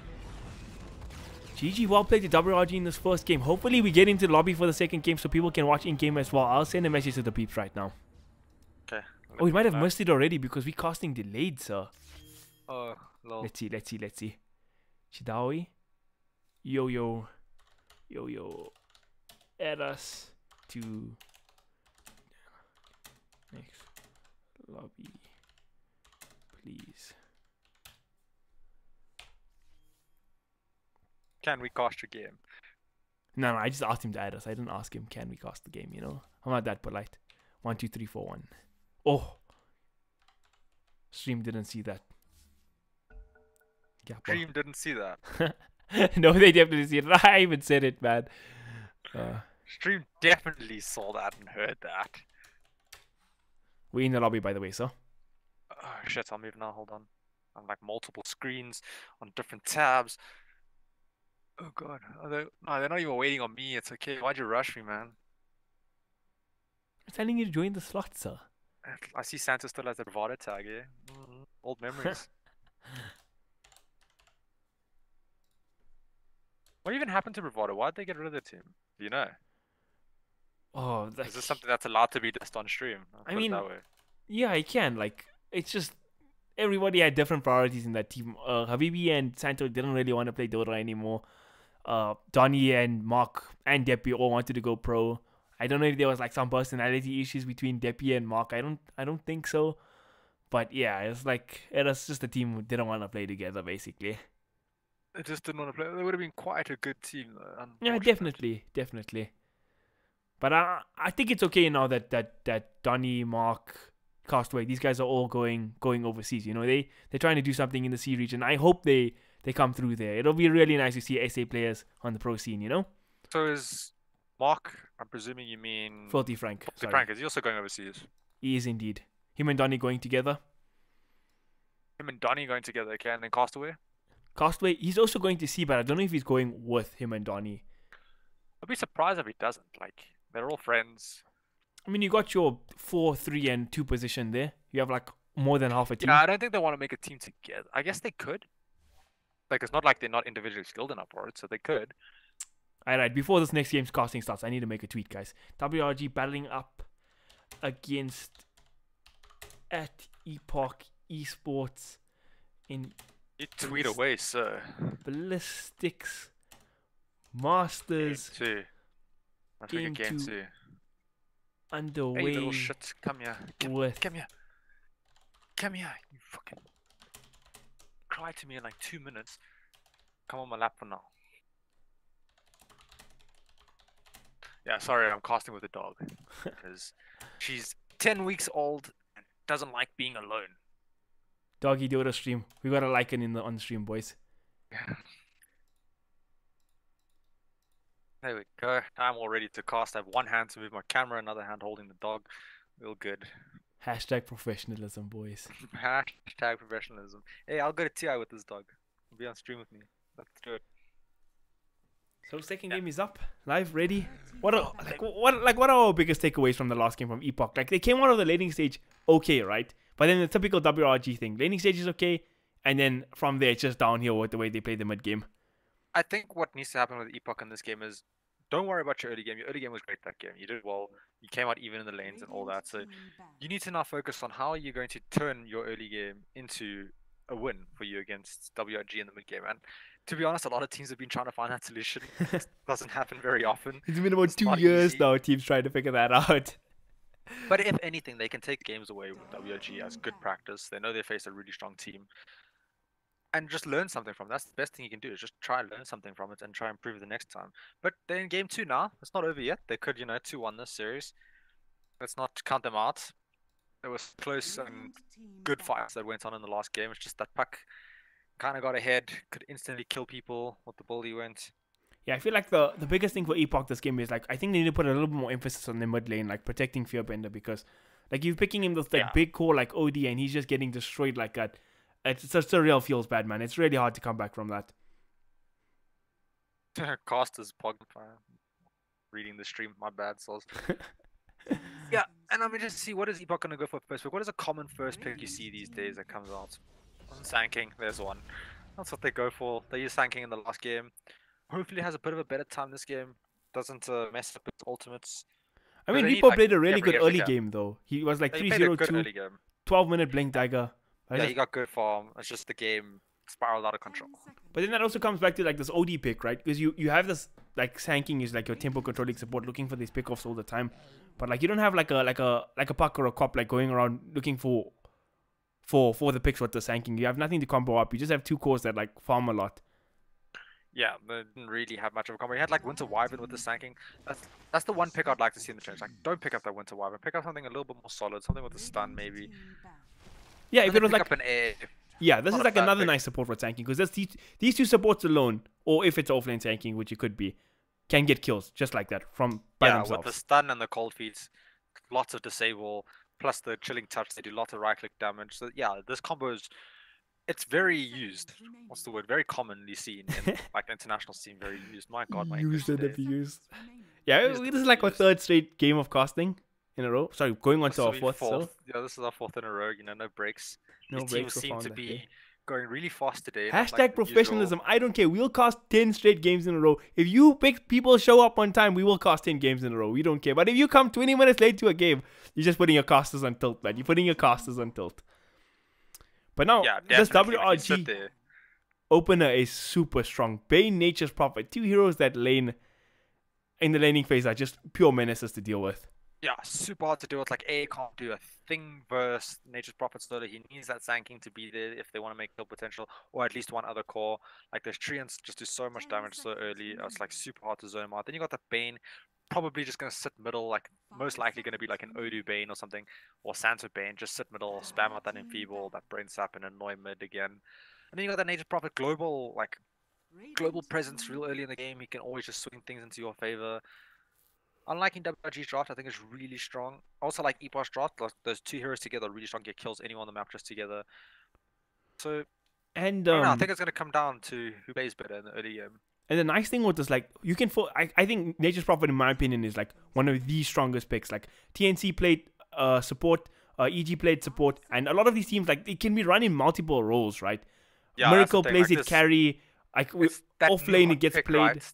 That can be played in every role, like 5, 4, 3, 2, or 1. It's just Right, exactly. And now this is a hero that generally you like to counter, right? You see this AA sanking, it's like that global. You have a hero sanking, pushes out waves fast, and you have AA gives the global kill potential on this Furion. But now if Epoch like go deep down the rabbit hole to try counter this Furion, and it keeps on going, Furion can just be played as a support. Then you pick up another offlane, it's like a nice big tanky thing in the lane, and then you're like, oh wow, we spent all this time trying to counter a 5 position support, or sorry, a 4 position support, and it's just crazy.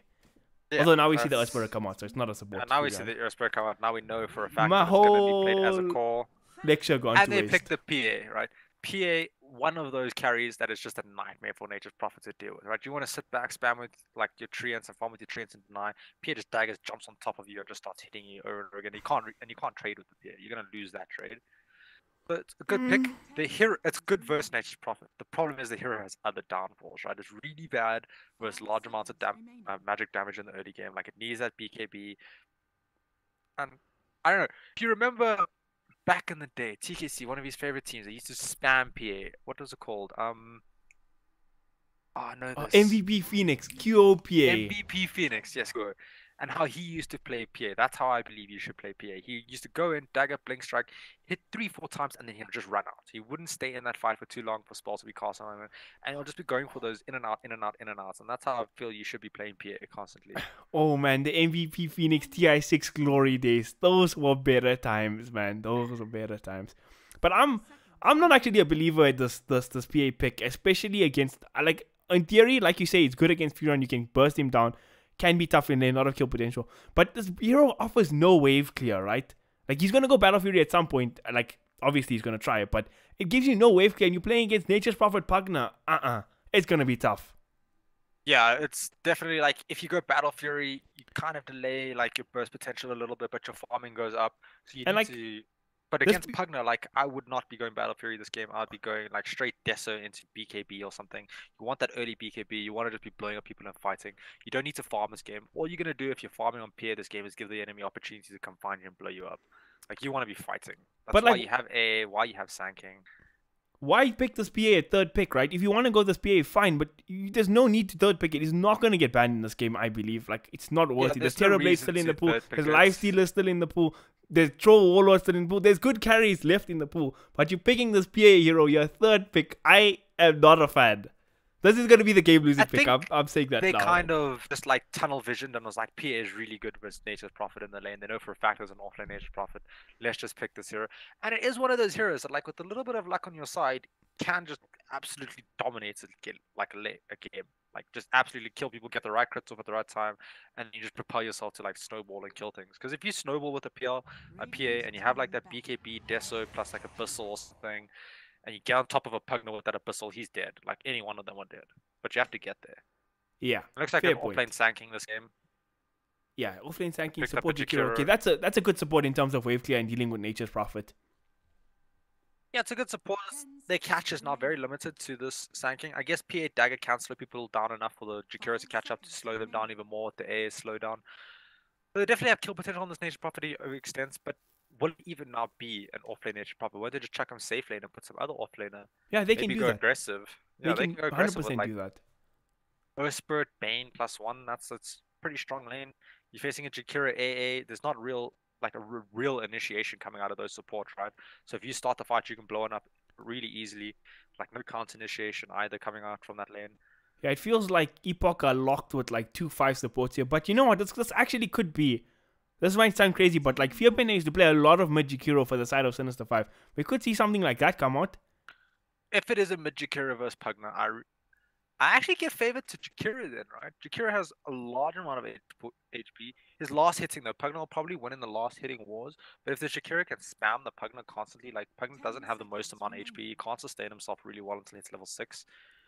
So I think Jakiro will have a real good time in mid. Until Pugna hits level 6, then it's just going to become a nightmare. But I don't know, like, I'm not... The Earth Spirit roam as well. Jakiro might struggle. Yeah. But I don't know, you feel like if you have Ancient Apparition Jakiro dual support in 2K18, I don't know, it just feels really tough. But Like yeah, these two it's supports really hard can't to do start a anything. fight. Yeah, it's like super hard to start a fight. You do have a lot of slow coming out from them though. But Earth Spirit can just boulder away. Nature's Prophet can TP because you don't really have a stun until Jakira gets Ice Path. I don't know Well, how I feel about it. Their lanes are looking pretty strong as their long lanes as are they can looking find the solid. initiation. As long as they can find the initiation. If they can't find the initiation, it's not going to be easy. So Epoch got 10 seconds of our normal time, and then they're gonna be walking into reserve time. I feel like WRG in like the SA scene, right? They feel like Virtus Pro in the sense that like they 5-position support can be like a 4-position support. So even though Schlinks or Odu, whoever is playing the 5-position, they make so many rotations because they just like they just know what they're doing. I don't know if that There's makes a sense. Broodmother pick for the final pick. Interesting, Ooh. right? WRG don't have the most ideal Broodmother. Earth Spirit, not too bad. His stun is a bit slow, but if you do get the stun off, it's quite good. Bane, if you can somehow be in the trees and not getting destroyed by spiders, grip and sleep are pretty good with Broodmother. But other than that, they don't really have that much. I Like, mean, Pugna Pugna can't do matches up much. against Brood mid fine though. Oh, Yeah, and they Pugna picked the does. Axe to match up against Brood. Classic Chidawi hero. Yeah, so So they're gonna dodge pick the Brood lane. axe. Yeah, they're 100% going to dodge Brood, and Epoch have to know that they're going to try dodge this. Go safe lane with your Brood, because I don't know, WRG definitely going to go aggro tri lane. Yeah, put your Brood safe lane, go aggro tri lane yourself. Try dodge it. I don't know, try get some sort of vision of the lanes before going in, and that's the one advantage WRG have here. They got this Nature's Prophet on Dreamy, who's playing the 4 position or 5, probably 4 position. Is it a 4 position Dreamy? Oh, Yeah. I forgot to mention this. Odu is the freaking Nature's Prophet spamming king. In the last 2 months, he's played about 80 Nature's Prophet games. Like he went But from. then they have a core Earth Spirit. I mean, Schlink's playing. I'm pretty sure Slunks is gonna play this 4 position. I think Dreamy's playing the 1 position in this game. Yeah. I think it's not doesn't have to do with position. It's just that Odu is so good on Nature's Prophet. Like look at he's 11. Level the 11 Dota Nature's Plus. Prophet. So he's a Nature's Prophet spammer. Okay, I love this level thing. You can see who the spam heroes. You know. He's Great. he- You can. Let me tell you a story about Odu and his MMR grinding. Okay, before the rank system whatever came out where you have badges, he was 6.3k MMR. All right. Since that badges came out, he dropped from 6.3k to 5,000 MMR, 1,300. And his solution to get that MMR back was Nature's Prophet. I shit you guys not on stream. He's played 85 Nature's Prophet games in like the last 2 months. It's crazy. Yo. Okay, so he's a definite Nature's Prophet spammer. He's Likes it, Jared. Does he play it as a core in his rank games or? he says he plays it as anything. He's As a man, anything, okay. Davian. He's like He's a Admiral man. Bulldog's South African son. Okay, well, if he dominates like Admiral Bulldog did in TI3 days, then I will give him props on that. Right, Let's go with that. fair enough. So what I saw I will ISS send did him a cheap set. on Broodmother the other on Broodmother the other days, he like next leveled them. Because obviously they thought Broodmother's gonna dodge the lane, right? So ISS went and put webs mid to like make it look like he's just baiting them that he's gonna go mid. And then he actually went mid, which was like hilarious, I thought. Well, it looks like Stunt is going mid versus Pugna, right? No, Axe is going mid. Are they swapping? Looks like they're swapping. There's no Yeah, reason for Pugna to be running. Axe destroys that lane. Yeah, Axe. Well, it becomes one of those lanes, right, where Broodmother kind of skips creeps to farm, Axe skips creeps to farm. The one advantage is Broodmother doesn't actually go near the Axe, right? Lets the Axe farm the creeps, you just skip the creeps. He can also farm Ancients at the same time. Yeah. The Broodmother actually can come out of here in that lane, as long as you For just sure. don't try to fight this Axe. Because if you And- fight this thing, you're gonna lose. And And Sansa's Stunt is gonna like be mid to one help of our original Broodmother players in SA. He's a Broodmother OG, this man. Yeah, I haven't really seen him play the new Broodmother compared to the old one, so we'll see about that. But definitely knows how to play Broodmother. Like, So top lane, it's gonna be Dreamy playing the Nature's Prophet. He's going for the Aquila first on the Nature's Prophet. He's got 4 trees here. Yes.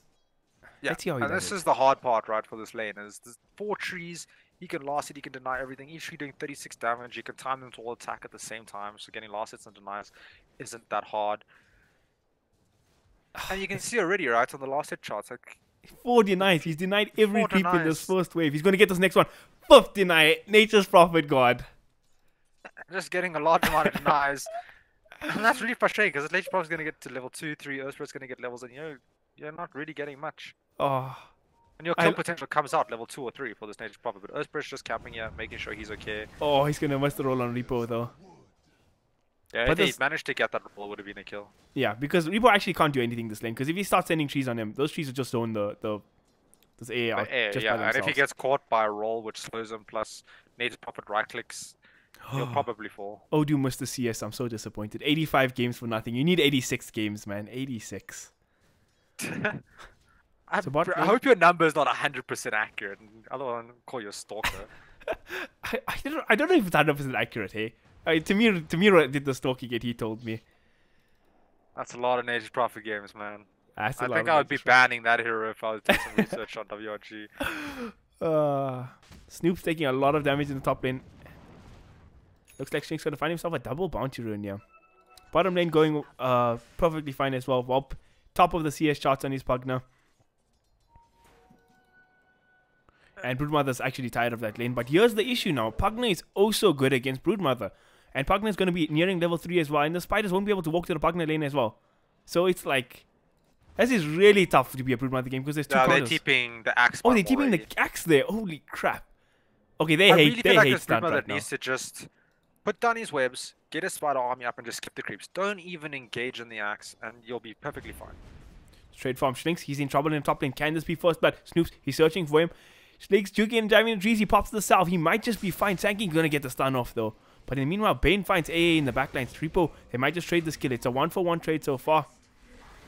Santo is here, but Furon, he's actually frozen up. Can they burst him? They can't burst on the Bane. You don't fight Bane at level 2, my friends. This hero's too tanky. And he's going to start slapping kids. Santo, he's looking for the sleep. 3 seconds. He's going to get the sleep onto the PA. We got the next set of trees. 4 trees. And now Snoops, he's going to be in big trouble. He tries to blink up, but to no avail. He's going to go down. And all these heroes might just fall. They're underestimating the tree here. Oh, dude, dishing out the DPS Santo. He's going to go down. So it's not too bad of a trade, but look at the Sanking. He's going to perish. Dreamy on the double. 3-0. Your carry dying. Nature's Prophet getting a lot of farm. It's not a good trade. It's not what you want. It's too cocky to try fighting into this Nature's Prophet when he has this amount of trees available. It's like, don't underestimate this hero. Snoops, he's going to go in, but look at this. Furion, he's still smacking these kids up. Repo, there's the vision there. He's going to go on triple kill for Dreamy. 3 minutes into this game. This is like mind control level stuff going on now. But Dreamy, he might be in trouble. He's got the 10 stick charges. Can Sanking get in range? No, he can't. There we go. Rolly's there from Shlinks. Yeah, they're being super aggressive into them right now, just fighting constantly, and that just makes space for the other lanes. And no, look. I understand. I've been playing Furon a lot recently. So after that, he's gonna TP home. He picks up all his items. Now he's gonna TP back to lane immediately. Full mana, full HP, and a whole new set of items. And the lane is impossible to deal with. Okay, well, he's not gonna TP back immediately. He did a calculation problem. Doesn't have enough mana for his. No, he TP's back. He used a TP scroll. My bad. I did not see that properly. Yeah. You don't doubt. And look at the Snoops. He might be in trouble here. The wailing is there. But Snoops, can he make it out? Nature's Prophet is trying. The stun is there from the Sand King. And Snoops, he might make it out though. He'll be fine. But the pressure is really mounting. Look at this creep wave starting to siege up this tower. Yeah, the pressure is just like super real on top. They just keep going into them over and over again. And this knows it favors them, right? This axe is farming bottom. This Broodmother is also getting farm now. He eventually just started creep skipping, which these two heroes bottom are just trading farm. Like, nobody cares about that thing. This is where the action's at. Top lane, the chase is here. Santo, he gets stunned up. The Sprout is there, cutting off the pathway. And I must say, I've been impressed with the Dreamy Nature's Prophet. But Santo, he didn't get off the brain sap. He's gonna fall. What a game of Dota 2. They do not want to be giving up this lane. They just don't want to do it. But there's like, you can't give up this lane because this PA can't go anywhere else. If he goes against Broodmother, destroyed. If he goes against Pugna, destroyed. So they have to commit for this top lane. Yeah, they just need to find the angles. They need to have mana on their supports. Like right now, the Sand King standing here with no mana for stun. He's kind of useless. He's just taking up experience. So no reason to even be there. Probably trying to get one charge or something just to get the mana up for a stun. And they need to go first on their opponent, right? They need to go in with the stun into the cold feet with the PA hitting on top. Or something like that. They can't just let the Earth Spirit roll in and start the fights. Look, but like, you have to go on the Furion first, right? But then Bane counter-initiate. You have Earth Spirit doing his things. And this Furion has 8 points in armor with this Ring of a Killer. He's 758 HP. This man is not an easy guy to bring down. Yeah, the problem is what they're doing right now. Like, you either go on this Furion and try something, or you sit with your 2 supports behind your PA who's dagger farming. Like, You know, you could the PA could do that without your support. So if you're gonna commit your supports here, you have to make something happen. Nope, that's not the answer, sir. It's 5-0 for Dreamy now. A little bit of a mistake coming from Sanking there. He should have known he was gonna fall. He should have used his stun. Dodo Boy would have died. It would have been a trade. Now, It's gonna be a triple here. Snoop is not making out of this alive. Triple kill for Dreamy again. That's his second triple kill of the game. He's 7-0. He's wicked sick, absolutely stomping. He's got his phase boots coming in the courier soon. He can finish off his wand. And a farm nature's prophet is something to be real scared about because he can be across the map any time. Fearbender just making out of the slit of HP, and I like what you said. Maybe you try and make rotations, right? You force the White Rabbit Gaming supposed to leave the lane because you have this Fearbender who's actually like, okay, he's losing this lane to Whelp, understandably, but like he has kill potential on this Pugna. What I would have liked to seen is Epoch put pressure on the bottom lane or the mid lane or something else. Leave the PA, force it to be a true one-on-one between PA and Nature's Prophet, right? Don't feed this Nature's Prophet, don't do anything, don't give him level advantage. Let it be come out even between the two, and then level 6 PA can solo the Nature's Prophet. It's not a problem. Nature's Prophet's no way going to trade with that. Reaper dying mid to the AA TPs to feed the Whelp. Feels bad, man. And Prophet, he's coming in. Oh, faking out the TP. Ooh. There's an invis on the Sanking now, so they might be able to make a play on this Pugna. They don't have stun from Jakira, but they do have a lot of more magic damage. So Dreamy's 7-0 this game with not having left his lane once. That's actually crazy. That was all kills in his own lane. Okay, now and again, back to the story about the PA and how they're setting up to like prioritize Snoops here. But Snoops is not really... He's playing Phantom Assassin. He's not really the hero to win you the game. When you pick this Broodmother, this is generally the hero you want to win you this game, right? Yeah, definitely. Like, you want this PA to get huge. That is your thing. You get this PA huge, it needs to snowball. It's not a catch-up hero, nothing like that. It needs its BKB timings and things like that. So right now, with how the laning situation is going for this PA, it's not looking good. Even stunned, he's not having a good time farming bottom. He's only at 48 CS as opposed to Chidawi's 76. Like, Chidawi is massive right now, 4.4k net worth. He's ahead of the 7-0 Nature's Prophet in net worth by a margin. Stunt had a bit of a rough start. He came into this lane. He's doing okay for himself. Like, it is an Axe for his Broodmother lane. He is going to take this bottom tower. Axe can't really do much about it. He just keeps backdooring it. Going to help out his team a lot. Extra 1,000 gold. It's quite nice. The problem is coming is, like, they basically have a Mid-Jakira, right? And the Mid-Jakira is like 1,000 gold behind the Pugna. Then you got a carry PA who is just super far behind everyone. So this is not catch-up time for Epoch. Oh, Santa with the rotation. Actually, Furon picking up the kill with his ulti. Cheeky, Dreamy. No, he was in the fight. He TP'd in there. He just TP'd out. Oh, I missed it. Was yeah, he? he just... Oh, let me sure combat log is here. Combat log is here. I don't know. No, it just shows his ulti. So I was probably wrong. I don't know. I'm seeing... I trust you, Damien. I trust you, Damien.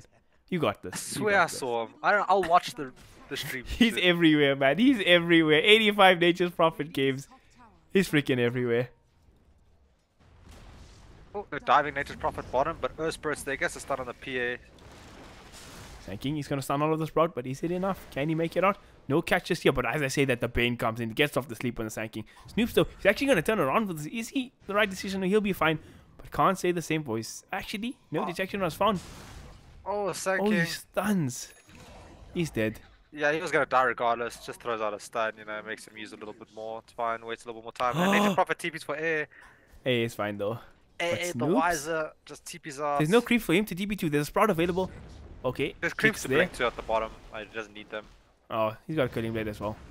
Oh! WRG supports miscommunicating there. But Snoops, he's dead anyway. Hectic. Interesting you roll straight through the guy if he sleeps him in the right time. Yeah. That's quite a weird mechanic. I was thinking the same thing. Sleep is one mechanic I just straight up don't understand. You basically don't exist for that like 1 second after sleep. It's weird. Alright. Like, I don't think anything can hit you. I'm not too sure though. I've never actually really tested it, but... We need our boy Faulty Frank to be in the stream chat to tell us, because he's the guy who actually tests that stuff. Yeah, I'm sure he spends hours a day just testing stupid things. Frank is like a Dota monster. Yeah, well, they play a lot of Dota, so... Vanguard blink on this Axe. Chidawi refuses to leave this lane. He's like, I'm gonna go 10 CS a minute, boys. And who just died? Okay, Nature's Prophet lane. Oh no, Pugna lane. Pugna's in the Nature's Prophet lane. Snoops. Okay, roll off the mark, but there's 4 heroes surrounding him. There is not a so much pressure coming out from WRG right now. They're like, actually stay bottom. We're just gonna go kill things across the map, take towers. Like, we don't need you. And it's kind of like a dream game for Axe, right? If that's what you want to do, because the biggest problem you normally have with Axe is you get your blink dagger, you go fight, you blink and you call, you die. Even though if your team wins the fight, you didn't get any experience in gold, and you just keep falling behind like that because that keeps repeating. But if you manage to get your farm early on Axe and actually get tanky, then you're not gonna die during those blink calls, and then you're gonna get farm. Dare I say it? I think Chidawi might actually go through a game of Dota 2 without dying this match. Dare I say it? Without dying, I think he'll do it. there's a lot that can kill him, but if he manages to dodge it, yeah, sure. Maybe. He finds the Yeah, spiders of Broodmother, so he's all happy. And that's So you're in without 3 dying. heroes? Are you sure about that right now? Dude, look at him, dude. Oh, he's got a Oh, shrine. never mind. Oh, is he? He's fine, dude. He's fine. He's huge right now. He's still sitting at 1,200 HP. Santo, he gets off the grip. Channeling up on the Sand King. Sand King, he's going to get bursted down by the Pugna. The last tick of damage with the Nether Blast. Can they get the decrep off onto Ancient Apparition? They do. This might continue the chase. Axe is there. Gets off the... Okay, look, they're going to fight who steals this kill. Well, gets the kill, of course. Yeah, Of course he gets does. the kill Look at timed the pings. perfectly. Look at the pings. It's the BM ping, Oh. right? Because he went for the cutting blade, didn't get it, so he's like, yeah, you don't steal my kills. I'm the carry now. Yeah, did you know he... Oh, what a noob, dude. What a noob. What a The noob. blast is there. Jakira's in trouble mid. Dreamy's just running around and Viz next to him, gets the last hit off. I think Oh, WRG are gosh. stealing from themselves. Yeah, this is not a competition against the opponents anymore. It's a competition against themselves. Who gets the most here? But stunned, he might be in trouble. He's trying to catch him up here, but he's got no core. Blink dagger back up in 5 seconds. Can stun duke this. Stunned duke this. Speaking is hard, ladies and gentlemen. Yeah, speaking English is a very hard language to learn, especially if you dude. grow up around it every day. Yeah, dude. Hey, but I want to talk. I can't remember simple Dota names, and I played 10,000 hours of this game, so it's okay. It really is okay. Saga's not in the chat to flame us today. We all good. We all good. Sargon can flame me all he wants. You know why he's not in the chat to flame me today? Because he knows what's gonna happen tomorrow when I cast this game. Oh, payback time, gentlemen. You know, Masters play in an amateur cup. I'm warming up, bro. Feels good, man. Now, Stunt is working, almost has this Awkward Malevolence completed, so he's not too far behind in the farm department. He's still pretty big in a normal game of Dota 2, but in this game, 10k net worth behind, it's looking like a real uphill battle. I Yeah, think the that's problem even an is- understatement. Your Broodmother may be top of the net worth on your team, but he's 4th overall in the game behind all the other cores, so that's not ideal. Pugna just goes and like He solo one-shot that kills- guy. He's got a dagger now. Yeah, he like solo kills the pair. He didn't even have his Dagon when he killed her. So now with the Dagon, bit of Would have trouble. been a waste of mana if he had the Dagon when he killed her. Waste of mana. Stunt He's is having doing a a good great job game. to skipping the waves here. Like he's trying, man. He's playing this PvE Dota. But I don't know. It's really rough. Yeah, you normally want to snowball with your Broodmother pick. You know, it's one of those heroes. It's like kind of a cheese thing. Aha, we're gonna stomp your lanes. Didn't end out that way. They find him in the jungle now with the grip, and then the call on top. Oh my gosh. Only Chidawi could spin that little with so many spiders. You know that. Oh, you know, I had a graphics glitch. I only saw like 2 spins. Exactly. Hopefully there wasn't more. If there were more than that, Maybe there you know, was more. Our eyes are RNG. just too slow to see. I don't have a 144Hz monitor, boys. That's why. That's why. Are you looking for a sponsor there? Actually, DKC organized me a 144Hz monitor because he has one and then he got a sponsored one. But I don't have the DisplayPort to mini display for my laptop, unfortunately. So it's not 144Hz DisplayPort to- yet. Because you Wait, can't get don't have 144 display Hz. ports on your laptop. No. You have a mini bad, display man. on laptop. Why are we talking about technical aspects in this game? I don't know. Who cares? I have no idea. But it feels bad, man. It does feel bad. I'll get a cable suit. Oh, Jakiro, he gets busted. Doesn't even get to throw out the ice box. Just instantly blown up. Sanking, Yeah, Sanking gonna be in a trouble similar now, story. Multiple TPs. Who's Oh, gonna did get he the kill? grab? Who's gonna get the kill? Oh, Welp, of course. Oh, Santo! Santo What a with the player. right click. And And GG's actually GG's cool. called. Yeah, they knew this game was going out of control. They're just pushing too Yeah, fast. it wasn't pretty, boys. It wasn't pretty. Ban out the Dreamy Nature's Puppet. 12-0-7. Bow to Bulldog, son. So much pressure, so much damage coming out of them. The lanes just went disastrous. And from there, when the lanes go bad, when you have a drop like this, you're just in trouble. Yeah. Thank you, everybody, for tuning in tonight. And goodbye. Whew. Wait, give me a second. Oh, Muted. that was a stomp.